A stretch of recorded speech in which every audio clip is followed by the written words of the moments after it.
Whoa, let's just say sometimes when you transition from one place to another, you might find yourself amongst two of your brothers. Welcome to the next FNTASIA episode. I don't know what number it is. 11 if you do, Reese if you do, that'd be sick. I think it's 29. 29, you're correct. Motherfucker, 29. So we're like literally half of episode numbers of what Bala's age is, which is crazy. That's wild. And he's not here to defend himself. He's international right now. So yeah, okay, he's gone. Say a third. Why not? Like...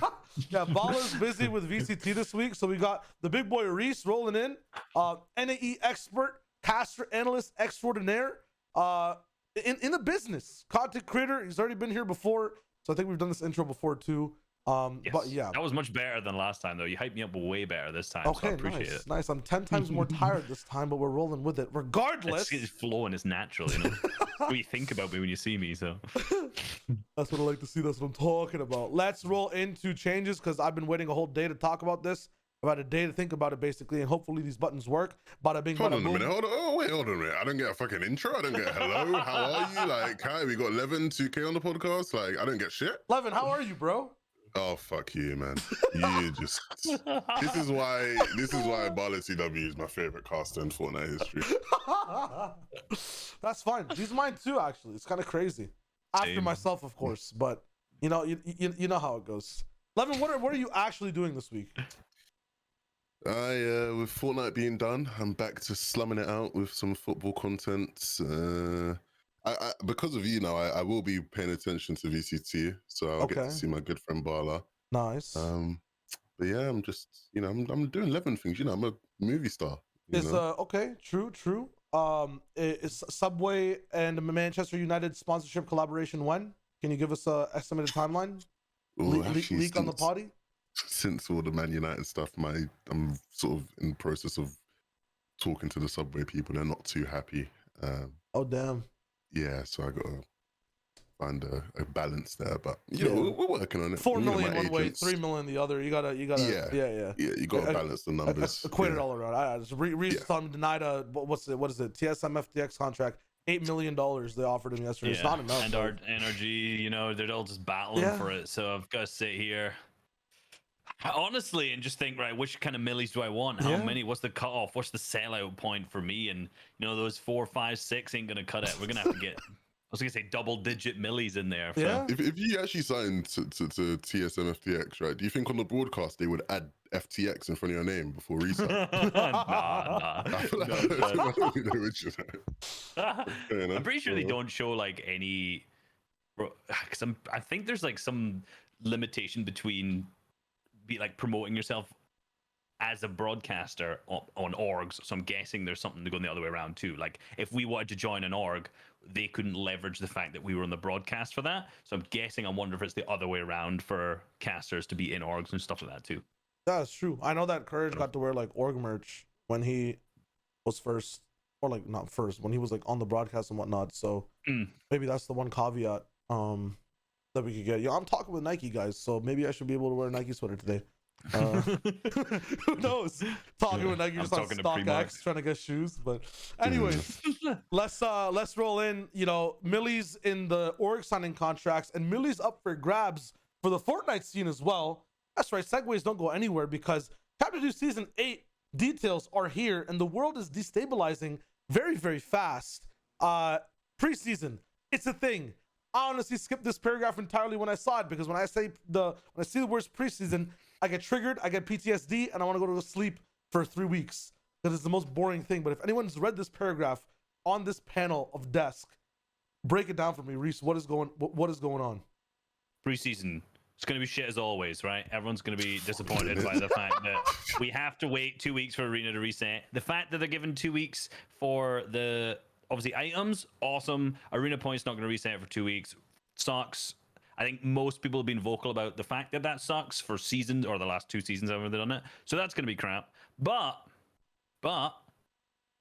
now we get a warm-up cup, which we haven't had since season 4, I think, which I've missed so much. So on the 24th till 26th, 24th is my birthday, by the way, there is the it's same as like a single FNCS qualifier style. It seems like the way that it's written there, it's gonna have all of the all of the current meta weapons in it. So like that's gonna be before they remove everything. So it seems like you're gonna play what could potentially be one of the most mad tournaments of your life. Like imagine it was this season they did that. There'd be like UFOs, there'd be all this, rail guns and stuff in that style. So for next season, that's going to be in it as well, which is very good. Firstly, because we never get to actually see a good tournament in this style of custom set lobby before qualifier 1. So even though it won't be reflective of the FNCS because it's before they take the items out, you'll actually get to see and understand what those weapons can do in that kind of format.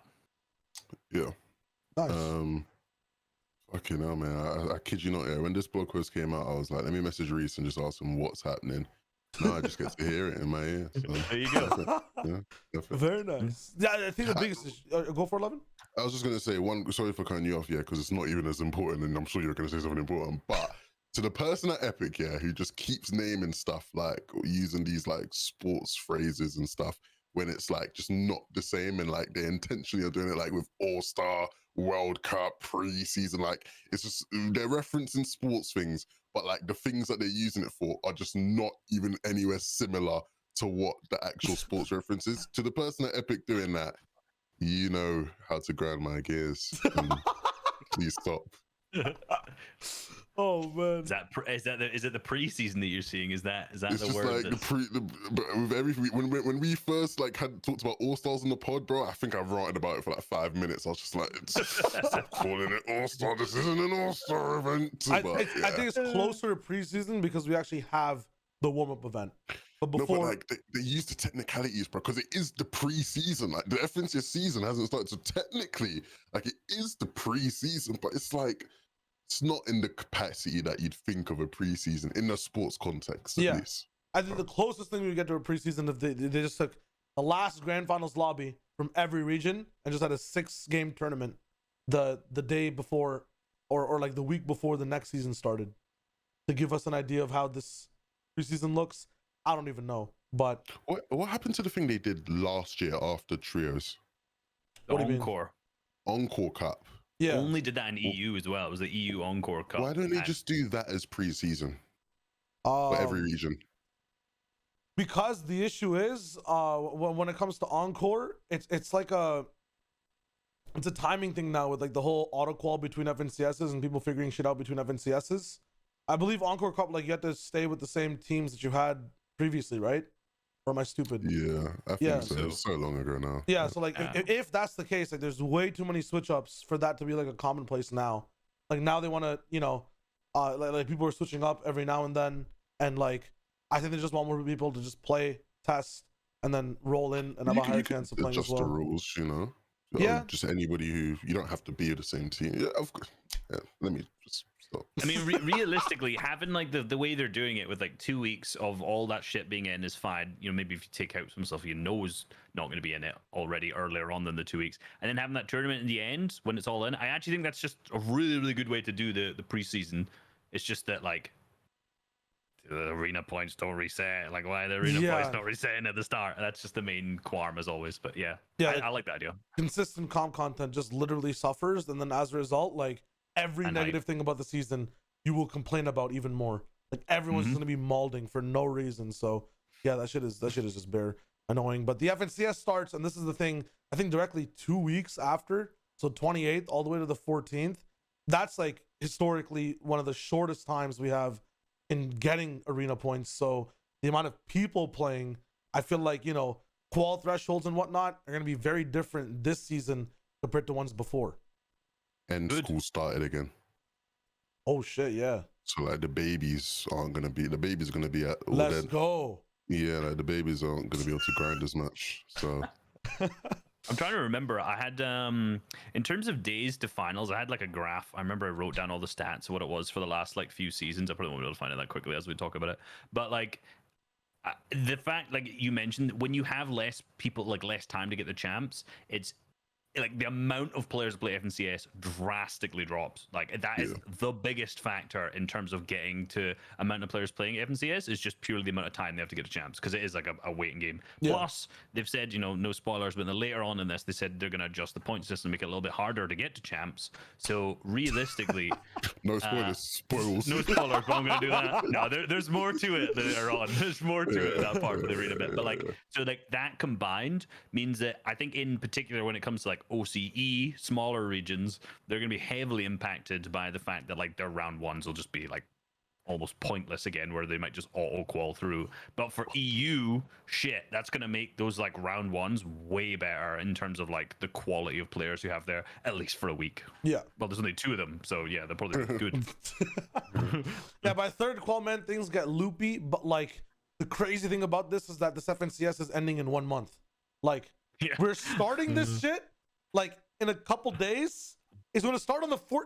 Not even 1 month. This FNCS ends in like 2 weeks, basically 2-ish, 3 weeks. Like if you're a late sleeper, like if you sleep in till 2 p.m., you're losing so much time that this is basically just 2 weeks of your life come and gone. And that's every Fortnite player, bro. We have semis and finals, and we'll get to that a little bit more in depth on the same week. I didn't even see this before.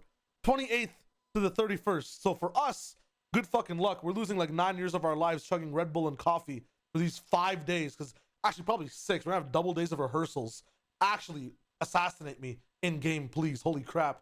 But anyways, that's gonna be insane. And then when we're rolling into just quals in general, 15th to the 22nd, we went from top 3 to top 5, which I don't know, when it comes to like viewing and everything, I feel like we were skipping out on so many teams anyways by game 6 and quals that I like top 3. Top 5 is not as bad, but it feels like we're going to be ignoring like the top 4 teams now, or the top 3 teams coming into, those final games. I think like the winner now is more irrelevant realistically, because in that last game, if they're so far ahead, it's like, well, who cares what they do this game? Okay, so it's just about those bubble teams, the people who are on that threshold to qualify, which it's qualifier, so it doesn't matter. With the fact that it's only 2 weeks, like top 5 still good in my opinion. It's still 10 people going through, but I do agree, like I think for the viewing experience that does make it more difficult, because it's like those last couple of games, it does just become about who's 4th, 5th, 6th, 7th ish, and who's on the threshold rather than that top 1, unless it's just crazy close conveniently. I still can't get over how quick this FNCS is. I didn't realize that was. I actually didn't realize that was the semi-finals and finals was that scrunched together. Yeah, bro. Are there less days? So am I gonna have to get a job? Are we getting paid less? What's going on? There's one less qualifier week. There you go. I'm gonna have to get a job, mate. You better get speaking to Subway then. Jesus Christ. I got. Yo, remember that contract? I'll take half, man. You'll sign me right now, bro. I gotta call my something like, yo, I apologize, bro, but we're gonna do something like that. Yeah, no, that's gonna be a little crazy, but short reference this season. The reasoning for all this is that they have that event in November, the Grand Tournament, or like people calling it something weird. Grand Royale. Royale. I'm just calling it the fucking Sakar tournament, to be honest. But anyways, it's funny though, because before we got this blog post, I had been thinking a lot about how like technically there's one more FNCS this year, and there's like another tournament, all-star type tournament. I didn't know if it'd be all-star or not. I still don't think we really know, but I knew that there was more tournaments, and I was sort of thinking in my head, how are they going to squeeze this in? Like, it's quite a lot, especially if they're going to do like another Winter Royale type tournament, which they've done every year now for the past however many. So it's like, I was thinking, how are they going to fit all these events in? So like, seeing a shortened FNCS sort of doesn't surprise me, just because like I did think there was going to have to be something that would get shortened. I guess FNCS was the one. Yeah. So it is the business, so to speak, and then semifinals changes are basically what is it now? Top 66 instead of top 99, so that'll be a little bit more squishy as well. A note too on there only being 2 qual weeks. It seems that we're not gonna have that many trio changes between the weeks for like middling people, but top players might just end up switching completely, pushing for that top 5. I would even doubt that though, if we're really looking at top 66. Like, these games will matter the most compared to before. We're going for what is it? A full 6 games of reboot round and then 1 day of heats now, right? That's how it works. No. So it's 12 games of reboot round. This is what. So what happens is day number 1, there's the 66 teams from heats that make it. Then the top 4 from each heat will go through. So that's 8 teams, which leaves you down with 58 teams. Split those 58 teams into 2 heats. So you do heats of reboot round. We're doing heats of reboots on day number 2. So we're gonna miss reboot round games. So we're gonna miss 6 games of reboot rounds, completely defeating the purpose of them. Like we can't even like.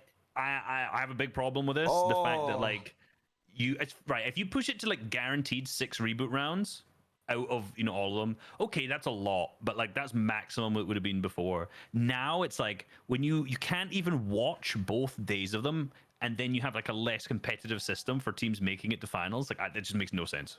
Well, the thing here that I'm seeing is that we're gonna be watching both heats on the first day because there are only 4 games per heat. And I think we just proved to Epic this season that we can handle 8 games, right? So like, let's switch it up. This is our fault, man. So we'll talk about why that happened in a segment. It's possible because. Yeah. Why would this be 4 matches? That's my thing. This makes no sense for the first day to just have 4 matches. I think the only reason is, and there's been feedback for this too, we want to watch all heats, right? So we'll be watching all heats on day 1. That's 8 games across all regions, by the way. So, Reese, if you're doubling up, man, fucking good luck, have fun with 16 games. I'm fine. I doubled it up. I doubled it up for I already doubled it up this weekend and I didn't die. I actually felt really good. Zeke is like Zeke will be fucking triple regions. 24 games on the boy, bro. That's gonna be insane. They had like a really short top of show when they did that. So like if that is the case, at least he's cutting some of his workout between like for the top of shows for each region. Yeah. And then day 2 semis will function the same way as reboot passages, and there'll be 6 games in each heat. Yeah, see, that's the issue I have, man. Like, but this is my thing. Reboot is like cake, right? It is good in small amounts. I do not want to watch. I like cake. You like cake, right? But I can't watch 6 games of reboot, man. I'm sorry. Like, I agree. I thought 4 was a bit overkill in this fast FNCS, to be honest. I thought it was lit, don't get me wrong, but if I had to do 2 more of those, I'd be excited, but game 1 and 2 just would not feel the same, man. I'm sorry. So it's like, to me, the frustrating thing is that the point's been completely missed with Reboot Round. Reboot Round was exciting, not just because it's like the one, it's like, you have to look at the actual core of it. Reboot Round was exciting because it's a mode where, you have the team that wins, like that's the most important thing. Like actually winning the game is the most important thing. But it doesn't mean now that like we just throw in a bunch of those kind of games and then like you get the same effect. It should have been that the idea should have been, okay, so we take that concept and we apply that in some other format. We can talk all day about match points and all that kind of stuff, right? Different ideas, whatever. But that should have been the idea. Like we make a format where that works. But like just having bare reboot round games, like you say, like it'll still be exciting, I guess, by the time you get to the last one and whatnot. But it's like at the same time, first couple aren't going to be as exciting. The reality is, as much as the reboot round has always been fun, the quality of players that you get from it aren't always the best. The games themselves are exciting to watch. That is not being disputed. Those games are always exciting to watch. But the actual people that come from them, like the result of them, it's not great. Like, I'm pretty sure we've had like actual stats be given about like how well reboot round teams do in finals. And it's never been phenomenal. Like no reboot round teams ever really light up, at least on EU. Maybe in other regions they have been. Rojo was the best in season 4, and then season 5, Zate's team on NA East was 8th, and those are the 2 best performances, and those are like 2, we'll say, more established teams. I'm pretty sure outside of that, there's not been a top 10. I think Kinch did some stats on it once that was popped out, and it said like what their average placement was. I think it's around like mid 20th or something like that. Those teams are not performing well at all, which is crap. And now you're filling up the finals with what, 12 of those teams? A third of the lobby potentially. Like the reality is, like, no disrespect to reboot round teams, but a third of the lobbies could be stinkers now. No, they will be. I'll guarantee there will be. And like, well, there is another point. So there's two ways you can look at this. It's more difficult to get to heats, so like the lower level of teams won't be as stinky as they were previously. No, but like, realistically, you could still get some absolute, no, guys who've never made it round 4. The issue is, it's like, we say that certain teams are good because they're playing the format that makes them good. When the format changes to Victory Royale is the win, it really changes what teams are good teams entirely. That's where the dog shitters, I feel like, are better than like the GOATs, because the GOATs are playing consistency. They're playing to control and, punish the lobby, who are playing a 6-game format. Like, people don't play Fortnite to win the game overall. I'm sorry. They play to maximize points from the position they're in. That's what's fair as well, because the other issue with Reboot is that it kind of ruins the integrity of the game when it becomes this mainstream. Reboot's an after the fact thing, right? It's like everything goes down and then there's a little bit of Reboot that highlights a few players across all regions. We celebrate everything. How cool would Andy's clutch be if we had 12 games? We would miss it. It wouldn't matter, bro. Like, and that's one of the issues I have with 2-day grand final formats, is that some of these games just don't have as much impact. The crazy clutches you'll have on the first day, put your team all the way towards the top. Day 2, Kiriachi's just alive every top 5. Sorry, bro. You're getting top 15. You're not getting top 5. And like, that's the same thing that I have like an issue with Reboot when it comes to like, the abundancy of it. And then once again, just like the way the game is played, we are literally changing Fortnite's competitive definition from day one. And the coolest thing about BRs is that no matter what position you're in, it can lead to like greatness. For Reboots, if you have a max zone, now it's a bad thing. Now it's horrible. Now you're so fucked. And it didn't really matter because it's just Reboot, right? It's a second chance you're getting after you played the season fairly. But these teams are not getting to play the season fairly, in my eyes. Yep. Top 4 is not enough out of both those heats, or whatever it is in the 4 matches. It is top 4 in the heats, man. It's less than Quals, which is crazy. Like, that's 8 people. Yeah, so it's not fair. Reboot's there after the fact to, mathematically add up the numbers. Yeah, because what was the first reaction to Reboot when it first came out? This is bullshit. I will feel so bad for the second place team. Imagine getting second for Reboot. And I was like, bro, you guys played your whole FNCS. This is a gift, Like kiss my feet, bro. You're lucky to have this. Now it's like, never mind. I haven't taken a shower today. I got socks on, bro. I'm not in the conversation anymore. Because now this is what you're eating every day. Like, this is the main course. That is fucked. Stinky. And look, I know it's harder to get top 66 in this format, but if we were to go and look at the series point leaderboard from this past season and look at the top 66, like, it's not gonna be like, it doesn't look phenomenal. Do you know what I mean? So even with it being harder, of course, that will change a bit and maybe it will look a bit better. But like, I don't see that even being like the truth is, there are not 66 trios. Even in EU, there are not 66 good trios. People might think, what are you saying? Like, but trust me, there are not 66 good. There are like 66 competitive teams. But there are not, even in EU, there are not 66 good trios. For Final OC, teams, for NA East, 60, you're fucking lucky to get 15 good teams in the fucking lobby. Do you know what I mean? So it will be fun to see what happens. Like, I'm not. Well, I think like the worst part really is that like, although it's harder to get to heats, on top of that, you're saying the quality of teams that make it there, the quality, given there's only 2, may actually be worse at the same time. Sorry if there's a plane go by, I don't know if you hear that. But what you got to think is, imagine you can this is how crazy it is. You probably, I don't know what the place will be, but say you came like 50th in qualifier 1 and qualifier 2 in the round 3s, so you didn't make any round 4s. You probably have enough series points to make it through into heat, right? Okay, and that might be even worse. That could be like 100th and 40th, and just, I don't know obviously what the series points will end up being, but it could end up being something like that. Then you've got to think, you go into heats and you could come last every single game and get 0 points, and you will then still go the reboot round. You can lose 5 reboot rounds off the spawn, but win a game, and you will make it to finals. So you could literally be like, I don't want to I know who you're describing. No, it's not. Yeah, No, I know it's exactly. not. Hey, listen, those guys did Epic, really well in Epic some of the saw other what was window the best story of the whole year, trending on Twitter. Hashtag Cray fans rise, and they're like, we have to change the format to get the Fish Boys back in.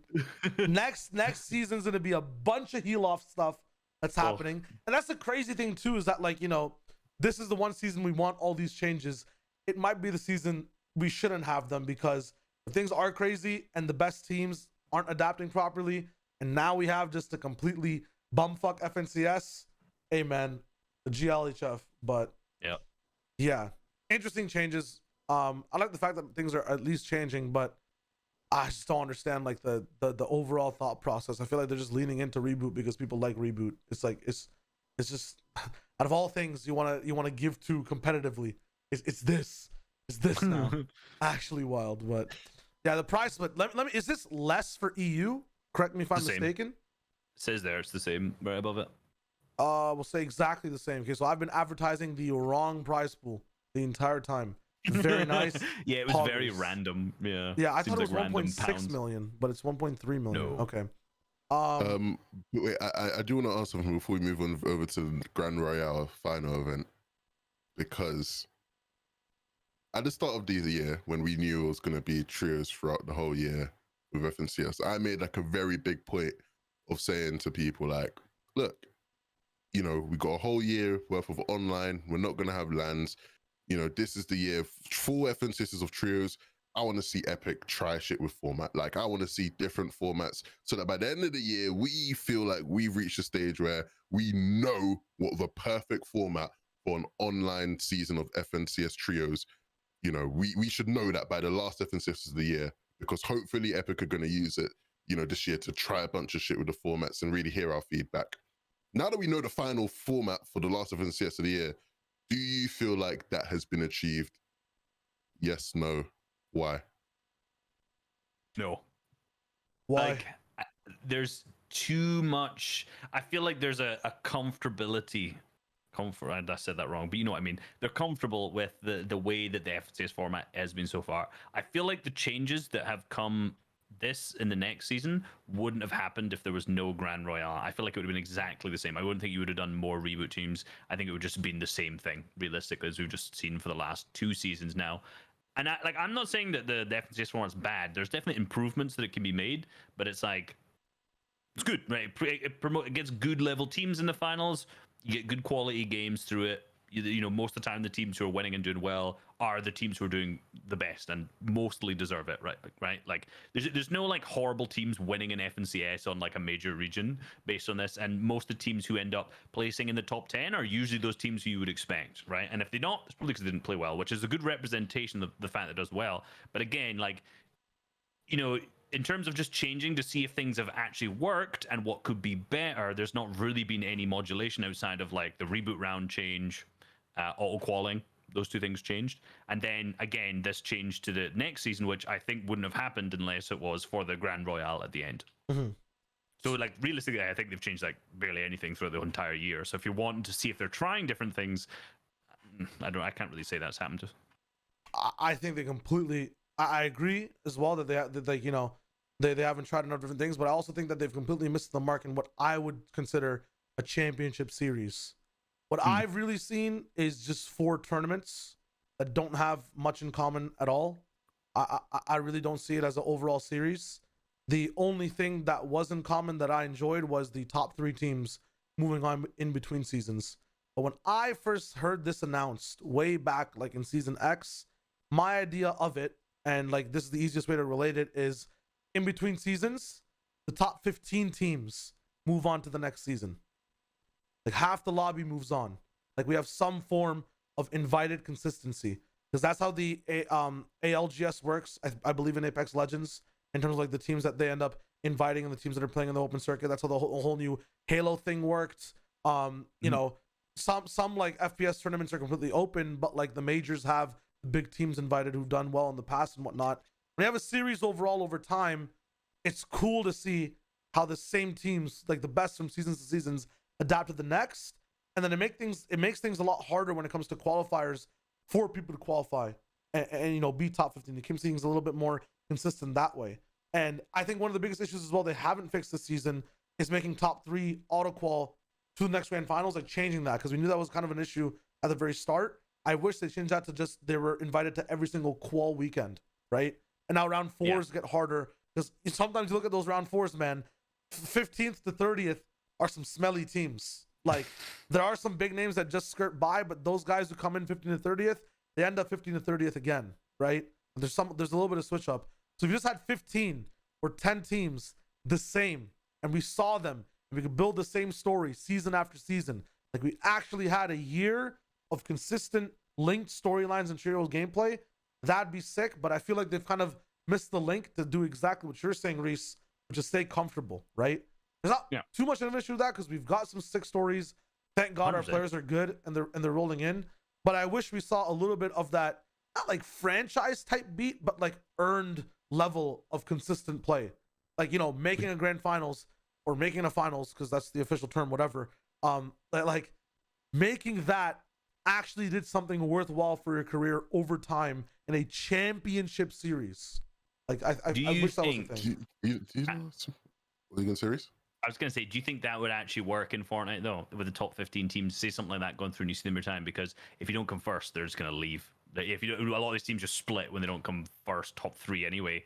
So, like, that consistency would be lost, I think. Like, looking back at the few seasons, would you still say, like, that's the right cutoff? Or, because I do agree, like, so, you know, having consistency is really good in particular when it comes to these things. But do you think that Fortnite specifically has issues with that in terms of the team layouts?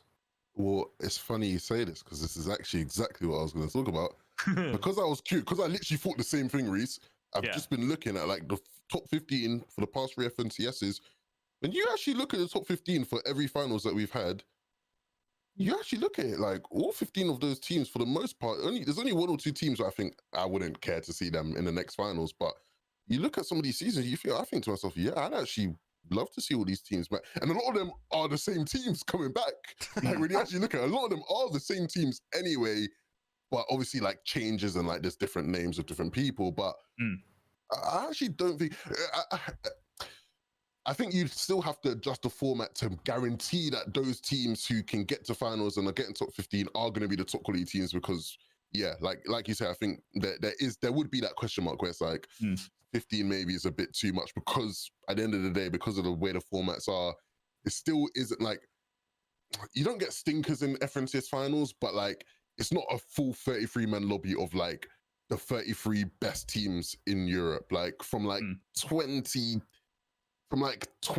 downwards, like you can interchange a lot of those teams with other teams who maybe didn't make finals and it wouldn't really affect much, right? So it's like you still have to make adjustments, but I sort of agree with Shai. Like I would love to get more continuity, because it is so weird having a sport or an esport or competitive series that you follow, and it's like it doesn't have that essence of like progression throughout a year. Like that was always my favorite or most excitable thing this like year, was like, you know, what this trio looks like at the start of the year versus where they'll be at the end could be completely different. And you've seen it in certain instances where like Refsguard and and Scram, right?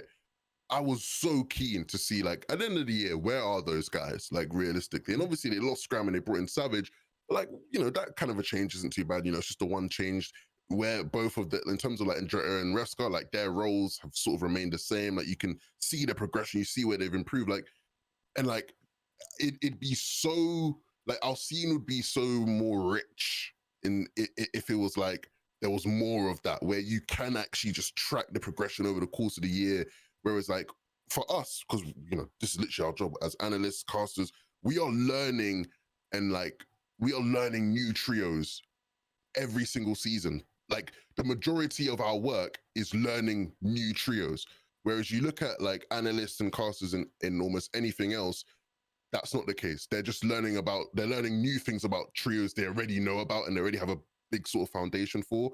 I'm sure even with like, you know, Apex Legends talent, right? A lot of it will just be like, you know, you get a couple of the new people in and there, but for the most part, you sort of know and understand everybody. We're learning. Like I spend most of my season, like pre-season before FNTS, learning about new trios I don't know about because these guys can somewhat be relevant and come into the thing. And it's like that is our scene. It's very, very different to everything else. Yeah, and it also leaves like minimal time for our jobs to dive into the gameplay aspect of things as well, right? Obviously, if we're spending a large majority of our time figuring out which teams change, who goes where, how they play with each other, like what is their play style, we have to watch the games to figure out what their play style is, and then you take 33 teams, maybe top 50 teams, and they're all changing. Now you have to figure out how their gameplay all works. It's just not possible to do it. It's just absolutely not possible to figure out the exact gameplay style of all of these teams. So it's like that hurts everyone, really. Yeah, and it's not even like we can cheat it. Like if it's football, like sometimes I've not even watched the team, but I can just look at certain stats and I can tell you everything about how they play and I'll be right. Right? Exactly. But like I can't do that in Fortnite. There's nothing I can look at to tell you, see those numbers? Oh yeah, they play like that. And I'm right. Yeah. Like, there's nothing for that at all.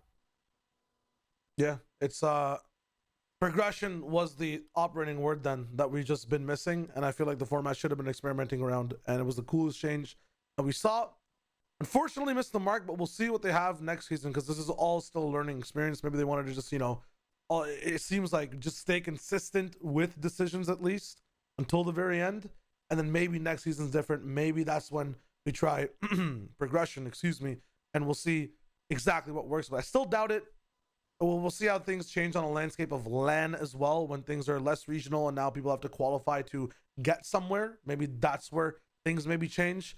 If there is LAN in 2022, because we got variants now rolling around. Like I don't think we're getting a LAN, bro. Shut up! No, shut up! Shut your mouth! I'll put a counter to that. I think the way that they're looking at. Actually, no, we'll talk about that when we get to Grand Royale. Okay. Check it out. We are at Grand Royale now. FNTASIA Grand Royale is here. 5 million on the line. Sheesh. 5 million. Will be held over the course of a 2-week span starting on the 12th of November. So we're going to be battered out on Halloween doing Fortnite L dances in our own heads.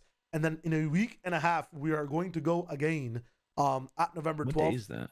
November 12th is, I don't want to pull up my calendar because I got it. It's a Friday. Okay, so it's a Friday. So it'll be like Friday, Saturday, Sunday. And it says, it depends if it's all broadcast Friday, Saturday, Sunday. Though. We're going to go meet with Elon Musk this weekend, Shayo. Are you free? Nah, man, I'm casting. What about Monday? We're doing our 9-to-5 job then. So you can wake up, be lonely by yourself. We'll come home at 5 when you're finally tired and take a nap. And then you won't see us. I'll see you later, IRL friends. See you in 14 months, man. I'm so sorry. Anyways, you were saying. That was it. Oh, that was it. Okay. It was Friday, Saturday, Sunday for 2 weeks. True. My bad. Fucking personal stuff leaking out. But the most interesting thing about this is like the way you qual for it. You have to have made a round 4. You also, to clarify, I got 100% clarification. Only one member of your team has to have made a round 4, a heats, or a finals before. Or have the Renegade Raider. Yeah. So basically, okay. So technically, can you and I play Grand Royale? Me and you could play Grand Royale if our third has made a round 4 in any of the FNCS this year, any of the 4 heats or finals. On any region? I'm guessing you have to play it on the region you've qualified on, right? Like, you know, if you because I had like Vert, for example, answered me this question where he was like, he was the FNTASIA champion on solos for NA West, and then he obviously moved over to NA East this season, and he was like, well, I was doing good on NA West, like, can I play both? I was like, almost definitely not. So I'm guessing you have to choose which one if you've moved regions like throughout the year or something like that. True. Because me playing Asia for that one season way back, making a round 4, I could be the ticket for you guys, no issues. Did you make a round 4? Not at all. All right. I was gonna say, I was like, man, Asia down bad. God damn. Lost respect for that region, man.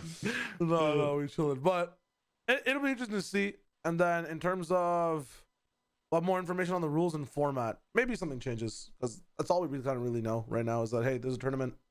Well, it's going to be 2 weeks, right? It says there, so 2 weeks after Wait, so is it 2 weeks That's after, or just is it 2 weeks after long? finals begins. So we don't know. I thought it was 2 weeks long. No. We don't know when it's going to be. And then like my thing is right. like if this starting on November the 12th, like historically speaking, we've had FNCS finals on like in terms of the last season of the year, like December 4th, 5th is what I remember from seasons past in general, right? Yep. Or somewhere like November 31st. Yeah.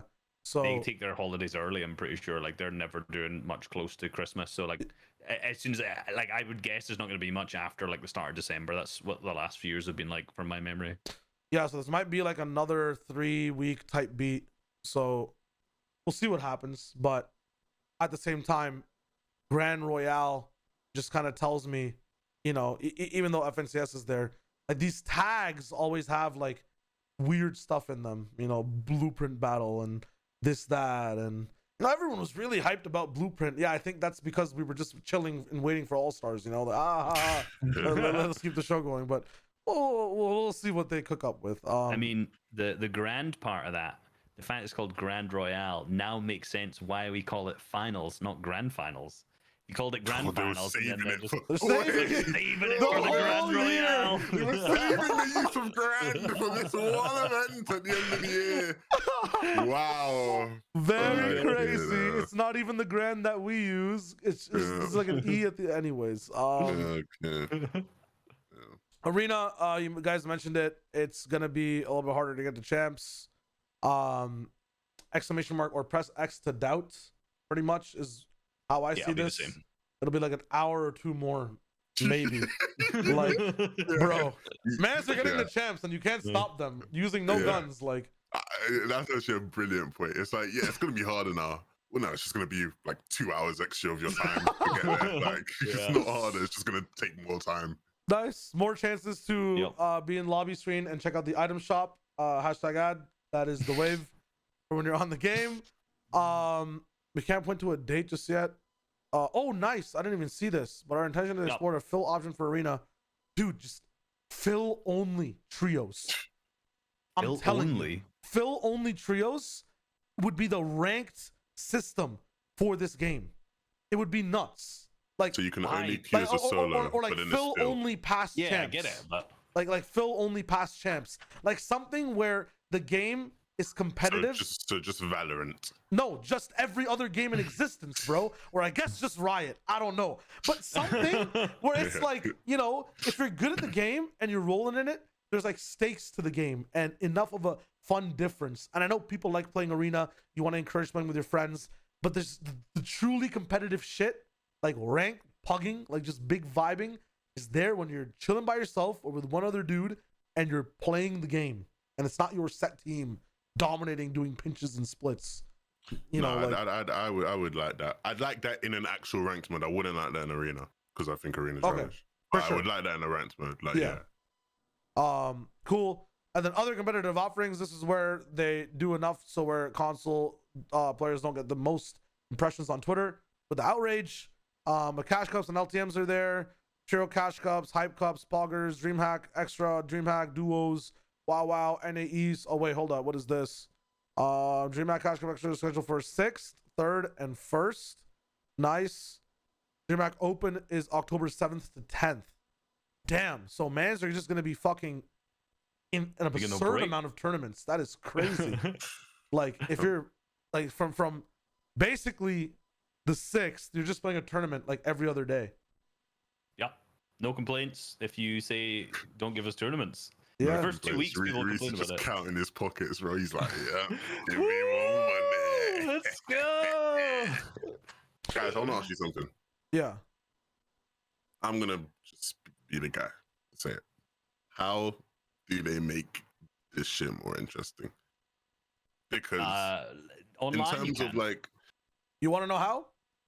It's going against their brand or their... What's the thing called? The mission. They're going against their mission statement. They would have to make things more exclusive. Like they would have to invite just certain people. They would have to, you know, with all this abundance, there has to be a balance on the other side in terms of tournaments. This open tournament abundance, exclusive shit. Like All Stars was a sick way to keep things exclusive. But I'm talking about cut off the open, hype it up, so you have more. You know exactly which teams are there over time. There can be a little bit more analysis done because we can follow that progression. But have something exclusive and unique. That's all it is. When you keep it open, it has to be a little bit more, you know, consistent and accessible. But if you keep it exclusive and keep it slightly more unique, take risks, that's the way. But we can't do that with Fortnite because, you know, open. Anyone can win open tournaments. On that note, I do want to quickly ask you, do you believe All Stars was the most well-received tournament since the World Cup? Yes.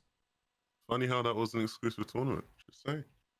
Funny how World Cup was exclusive as well. Like the FNTASIA finals, man, they're sick, but like they're not completely, you know, exclusive. They don't have that super progression. It takes a while to get there. We don't have a break in between. I think my favorite FNTASIA was the one where I think it was a break between semis and finals.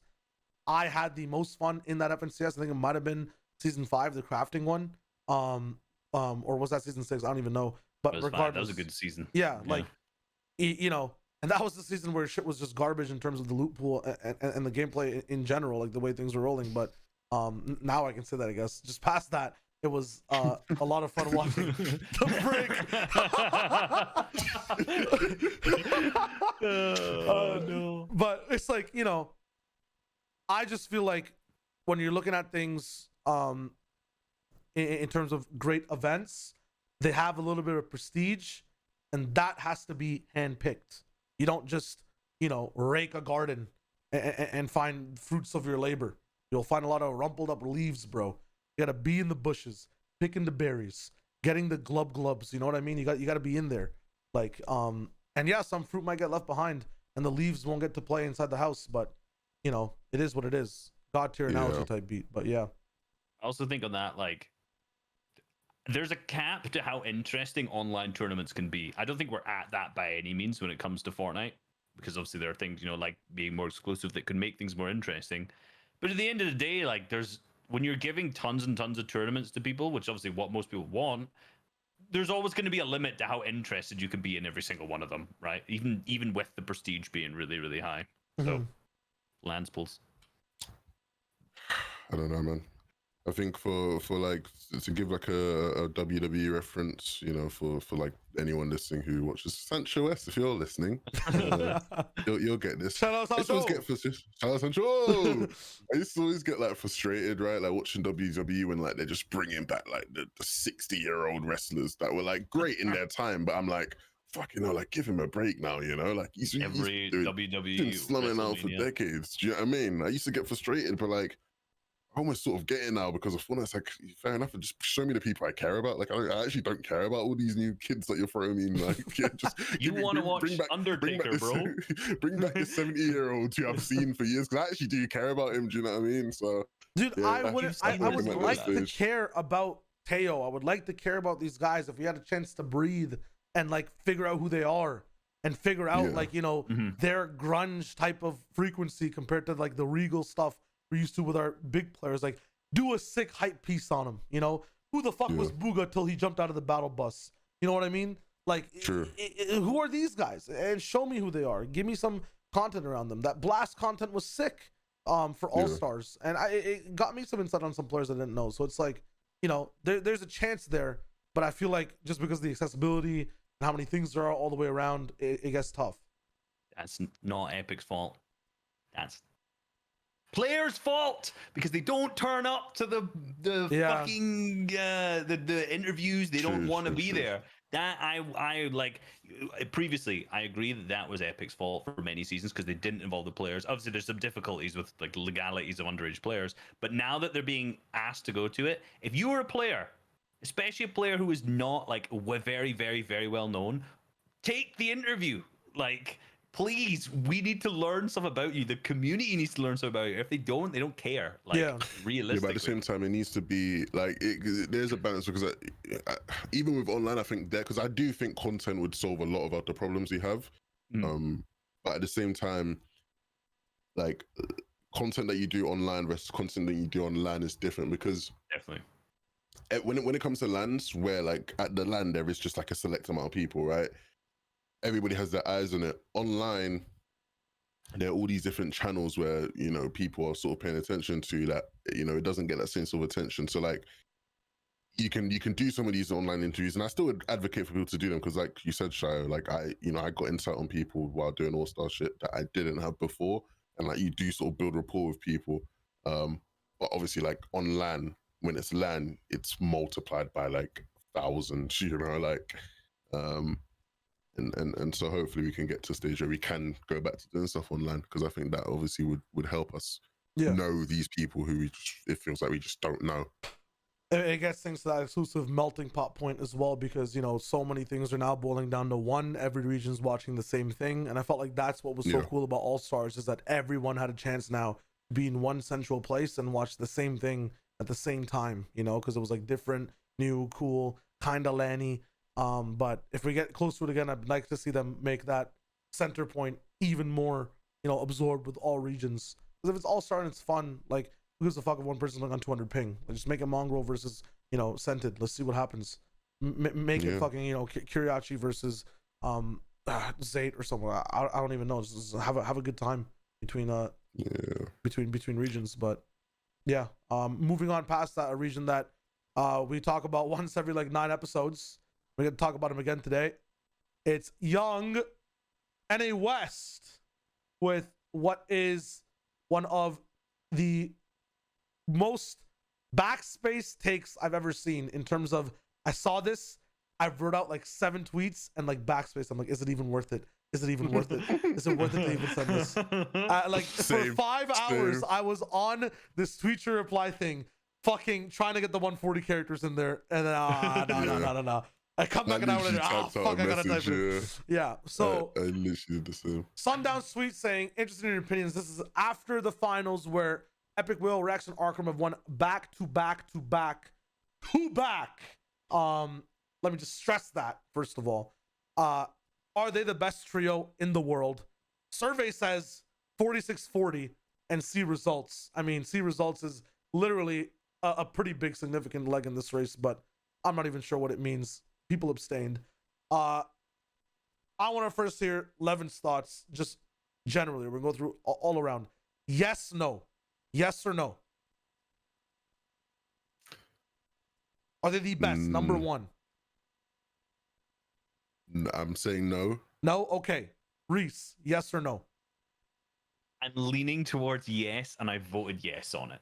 Damn. Okay. I voted no, as you can see by the check mark over here, first of all.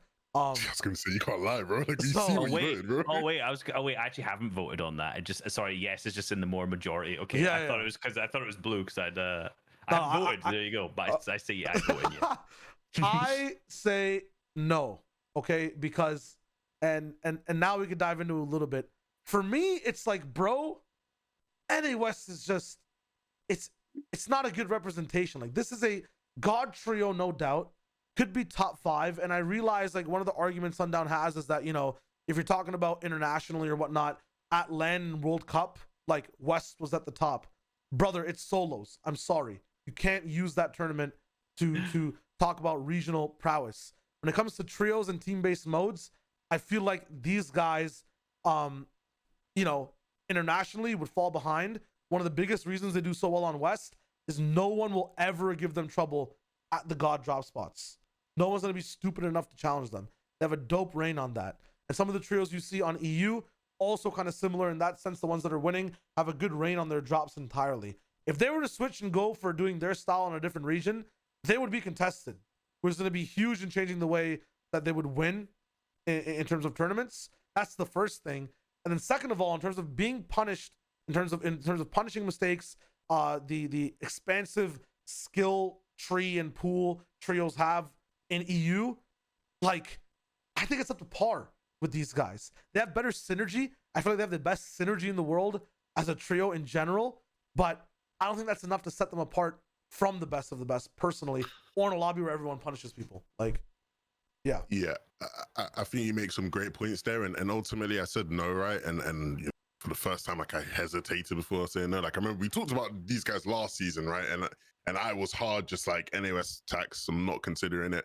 And I think after the season, I've watched them more because Barlow was like, 11, you've got to just watch them more, bro, please. And I did watch them a bit more. And I'll admit, like when you watch them, you are impressed. Like, you know, they are definitely one of the elite trios, definitely one of the best trios in the world. Even without seeing them competing against other people and trios for a while. The issue I have with them, when like we're having this kind of conversation, if you had told me that throughout the past 4 FNCSs during finals, every single day they finish the day first place and like then they just win the thing, I'd maybe be a bit more like, okay, probably, yeah, maybe. But like when you actually look at it, as much as they've won every FNCS finals that they've played in trios, there'll be a day where it's day one. They weren't the top team. Like day one, they might have been third that day. But obviously they come back and they win, right? And then maybe there's another FNCS where day one they did win, but then day two they were like third. But overall, still enough for them to win the tournament. Like some of these wins, they're very dominating wins still. Like I'm not saying they're not dominating wins, but like I look at that and I think to myself, they just don't have the competition, right? Like I genuinely they don't have the competition. I think if they had the competition, it'd be a bit more of like a head-to-head race, and then you'd maybe think about it more. But it's like you look at NOS and it's like there isn't really a challenge there where, in theory, it doesn't matter how they do on any given day. You know, they're always going to do good enough to win. You know, they'll always be in like the top 3 on either day, and that is enough to win on any West. Yeah. You know, whereas like in EU or NA East, maybe you might be a bit like you'll be a bit more punished for not doing like supremely well on both days. So yeah, that's just where my stance on it is. Like I think this season, day 1 of NA West, they weren't first, but then day 2 they came back and because of how they did, they won it. And the season before, it's like similar thing where they won, but day 2 they were like third, but it was still just enough for them to get the win. Like if it was like first for all 4 FNCSs, I'd look at it and I'd go, okay, that's a bit absurd. Yeah. But it's not that, and that's what it is for me. I think, I mean, starting with like the drop spot stuff and be like, oh, if they were on another region, they get contested. I think that's like a bit of a null point, because like then you're talking more about them switching regions and how they would impact, or if they went to LAN, and in terms of like, you know, would they be the best team if they were contested, and would people put the respect? You know, there's a bit more factors that come into it than just that. I think like realistically, you got to look at them against other teams. You have to put them on an even playing field and see like, would they actually perform like that when they are in similar circumstances, when they have a good drop spot in comparison to these other top teams who do, and some of the other drone teams don't, right? So it's like for them, I think saying contest is a bit hit or miss. For them, I am leaning towards, because I've watched them for season on season on season on season, and when I look at the fundamentals that they have in terms of the actually way they play, forget who they're playing against, because obviously like any West caliber is significantly lower. I am struggling to see any team who has nailed every single part of their gameplay like they have, like the way they improve game to game, the way that they actually like communicate, the way that they actually like think about the rotates. And obviously like it's less punishing because the quality of the players are less, but when I watch the physical gameplay, I can't find a single team on any region who does the fundamentals as good as them. Now when you say if they went to international again at this point, would they have the same level of success? Would we always say? I can't say yes or no to that, but I definitely think like if you put these guys out of a top 5 list in the world, like you're slacking, and I definitely think they have potential to be like first, no doubt. Yeah, so that's almost where I somewhat agree, because I like, from, you know, when you watch their fundamentals, like I almost agree on that sense where it's like they seem like they've mastered the game more so than anybody else has around the world. The problem is that like I look at, you know, when we look at EU, like Shai, you made the great point, you know, last week, Zep, where it's like you look at how in EU with these top teams, the way they interact with each other in the lobby can affect how good someone does. Because, for example, when you have like Aqua in the lobby, the way they play height means that it will affect other people who are trying to play height. These kind of things like become big issues. And so you have to think about these things when you're thinking about it. And obviously it's harder because we just can't see it. But that is the one doubt I have with them. I want to see. Shia used the phrase, and I mocked him for it, but now I'm going to use it, so I feel like an idiot. But like the vacuums that become created when you have other good teams in there with them, right? Like how does that how would they react to that sort of dynamic? It's a question mark I have. But ultimately, you're right. Even if you don't think they're the best, I would say if you don't think they're top 3, then maybe there's a conversation to be had. Because I actually do. I'd put them. I think if we're gonna do a world ranking, I would put them in the top 3 now, right now. Really? Honestly, I think I would. How? Okay. I've just been really impressed by what I've seen. Their situation, right? I agree with Reese's points, but like, you're watching a really good trio in runaway games where I feel like they're just not challenged by anyone on their caliber. To me, it's like trying to compare. I'll use another food analogy here, but like, it's trying to compare dishes, and you're putting one on the table, and it's not fully cooked yet. Like my reason, and I'm literally a stan of these people individually and as a team. They're one of my favorites to hype up, and personally one of my favorites in the world.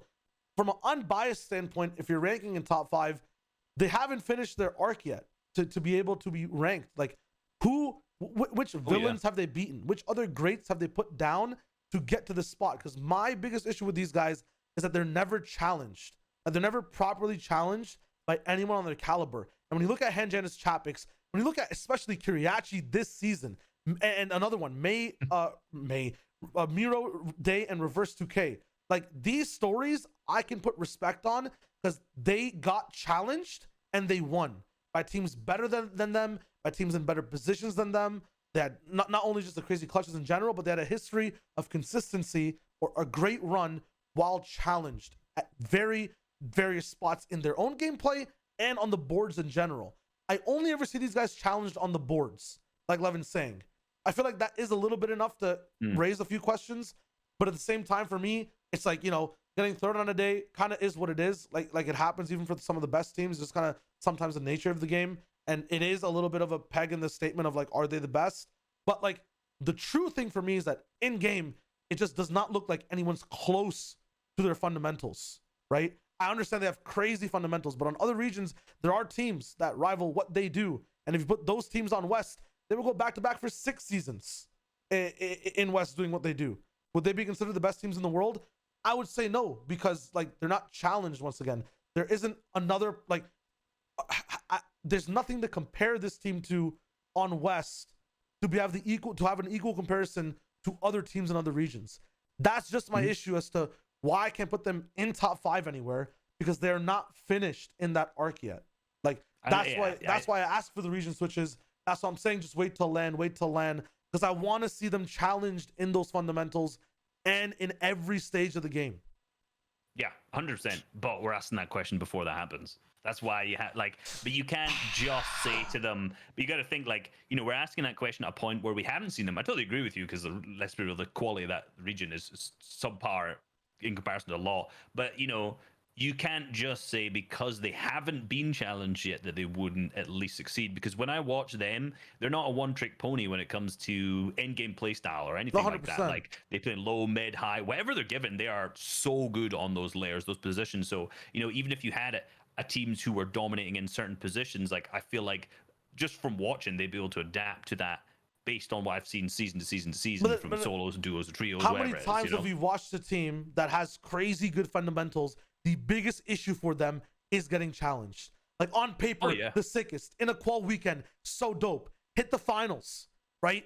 Like legendary status players on legend trios, everything looks good. I think the best example of this is like Benji, Matzo, Amplify. Like their debut was dope. Like in general, everyone had high hopes. We're looking at things. The moment they get challenged, right?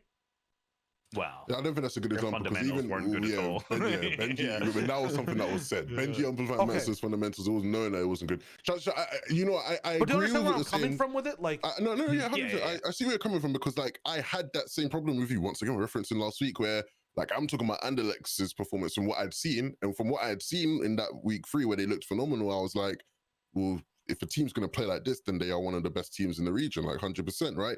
But like, it's not a big enough sample. Whereas I think the thing with Arkham and them is that now that it's been like a year of that, it's like the sample of them having like top tier / the best fundamentals in the game and being perfect in almost every situation you put them in, it's like it's so much now. Like it's so hard, Shy, because I know like no, but I just like, I understand it's been a whole year, but for me it's been a whole year at 90%. You know, it hasn't hit 100 because they haven't been challenged.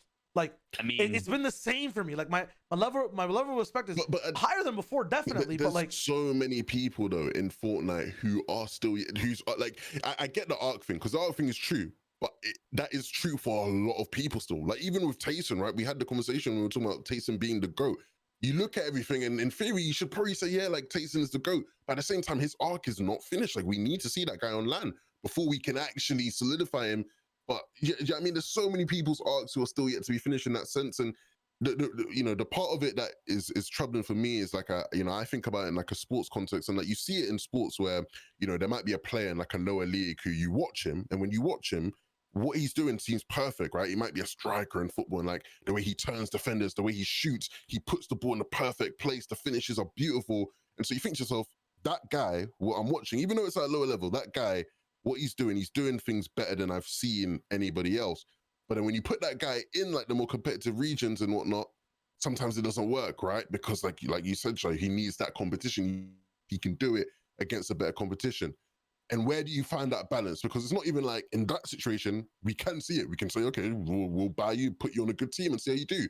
In this situation, we need a land, we can't get a land. So at the end of the day, we need to find a balance of saying, well, the quality of gameplay we're seeing from them is so high. Yeah, they haven't been challenged, but okay, let's find this balance. Okay, we're not going to say they're the best, but they are probably top 5. From what we've seen, that they are probably top 5. Like we just need to find that balance is where we're at. And I'd agree with you, Shy, in the sense of like, I don't think we're at a stage where, it's fair to say they're the best, because ultimately, until we see something on the line, I don't think I'll get to a point where I say they're the best. But I've reached a balance where I'll say, they probably are at the very least a top 5 best trio in the world, even though we haven't seen, that challenge yet. True. Yeah. And like also to be like, I think they could be the best. I'm not saying they are, because I don't like comparing regions when we haven't seen anything like that. But I think they could definitely have a contention for it. And again, I would 100% put them in my top 5 as well. True. I am just skeptical with it because I have a few, closed arc trios that I feel like because of that deserve the recognition in top 5. Who's the closed arc trios? Yeah. Whose arcs are completed in your eyes? Not like arcs completed, but like they've hit they've had a harder struggle and have achieved, like they've checked the boxes on all accounts to be able to get analyzed as a result. You ask me to just pull out my top 5 in general, it would honestly just be probably 4 EU trios and 1 NA trio. Looking at things, would your NA trio? I was gonna say, or it'll be a balance of EU NA basically 3-2 or 2-3. In general, Scented Edgy Commandment would be one of them. Rolling I think in Reverse Day and Mirror. NA, I think those are the 2 NA trios. Yeah, I feel like, but Reverse's trio is broken up now, right? I mean, if we're just talking about historical snapshot, maybe that'd be the wave. Yeah. But like, that you understand what I'm saying, right? Like, there's so many other people who have like those circuits complete, multiple times even on different trios that I would put up there, and then I would put Epic in the top 10 with Rex and Arkham of contention overall. I feel like just not having that complete arc doesn't put them inside top 5. That's just one caveat. Like that's just my issue. And there's certain that's basically what it is. Because without lands, like you have to look at as many of those boxes being checked as possible before it's just land completely. And NA West doesn't check enough of those boxes. That's my only issue. But it go either way. It's just what you approach it with, and I feel like it's valid either way as well. Going back though to the other regions that did complete overall, we're checking out EU and what went through the most dramatic day 1 of all time. If I pull up the session real quick. Oh wow, the ad's not even on screen. Nice. 4 games on the first day. Drama. Llama. That was kind of nuts. Yeah, I've seen like a higher quantity of low IQ tweets around that period than I've probably ever seen in my life. Yeah. Surrounding like just do these different things. Like, why just canceling the games is just so fucking stupid. I can't believe that you actually. What about Savin's team who did really well in that one game when it was clearly Epic's fault that the game already fucked up for other teams in it. Like, oh Yeah. my, I'm not gonna go too into it, but like genuinely, round of applause for canceling 2 games and moving to the next day. And like historically, there's been a lot, in particular, if you go into like back a long time into some of the lands when like players don't load in, they've just said fuck it, we just keep the game going anyway. Like props to them for actually canceling the 2 games, moving the next day. 12 full games. Yeah, it sucks for the teams who didn't make it and did well in the 2 games that were there that got cancelled, but like it was 12 good games at the end of the day. Yeah, 100%. On this day, Kiriachi coming up top with this stat line in terms of how the games were played. 1 top 5. Like this team just generally confused me so much. It might just be overall because it's 4 games and some of those wins were kind of undermined. But it was close all throughout. I think the biggest surprise of the entire tournament in general was Pink, Nebs, and Stompy. I don't think anyone expected them to be this high in contention at all, first of all, and then to be this that consistent as well over 2 days. If I go to day 2 and how they played, they were top 10, but they definitely still had a few games here and there that were still good. Yeah, I mean, they didn't make a single round 4 in the qualifiers, won their heat, and then came 3rd overall. Like, that's kind of crazy.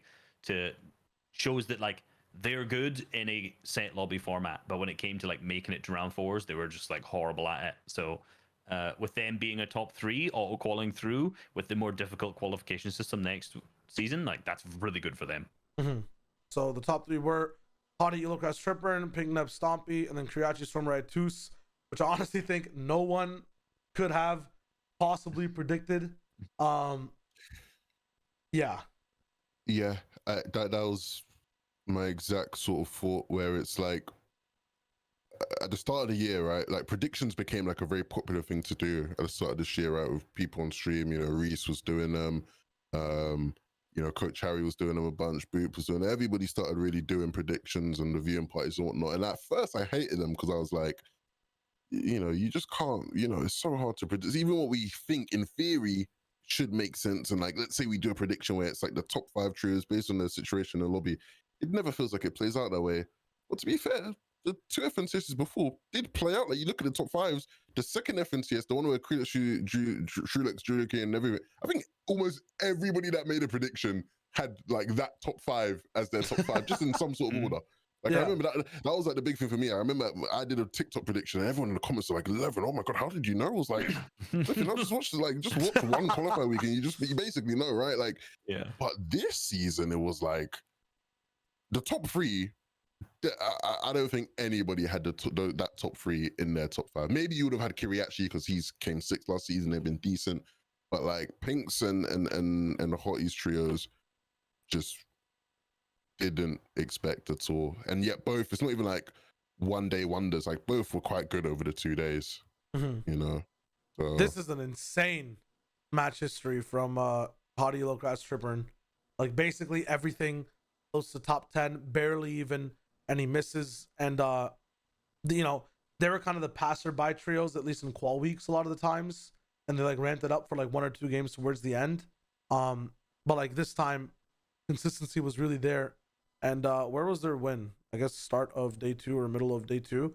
But I feel like this is also kind of a result of like, if there is a certain team that is the leader of the lobby, the rest of the teams behind them are going to be pretty obvious, right? Like, I feel like if Hen, Janice, and Chapix doing very well and came out first place overall, the entire leaderboard would be a little bit more as to how people would have predicted it, if that makes sense. I mean, to be honest, like, the top 10 is what people predicted, I think. It's just that the top 3 weren't, mainly. Yeah. That's where it changes round. Like, I agree. When it comes to like Henjan's Japanese in particular not performing as well, if they had done well, would it have changed much? I can't say that it would have, to be honest, because of the way that the top 10 was laid out. Like, I think that realistically, the teams who were performing well this season performed well, and obviously it's unfortunate for like Rescard and Savage, for example. Them, a lot of people were predicted, but they were contested, so you immediately don't say they're going to be in the top 10. Yeah. But I mean, like, out of my predictions, I got 8 of the top 10 was correct, and not in terms of their layouts, but just the people who were in the top 10.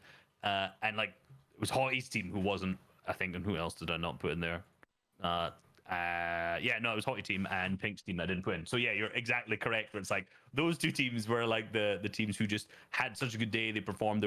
Looked really, really good when you watch them through, and it paid off throughout all of the games. But I think the rest of them was pretty self-explanatory.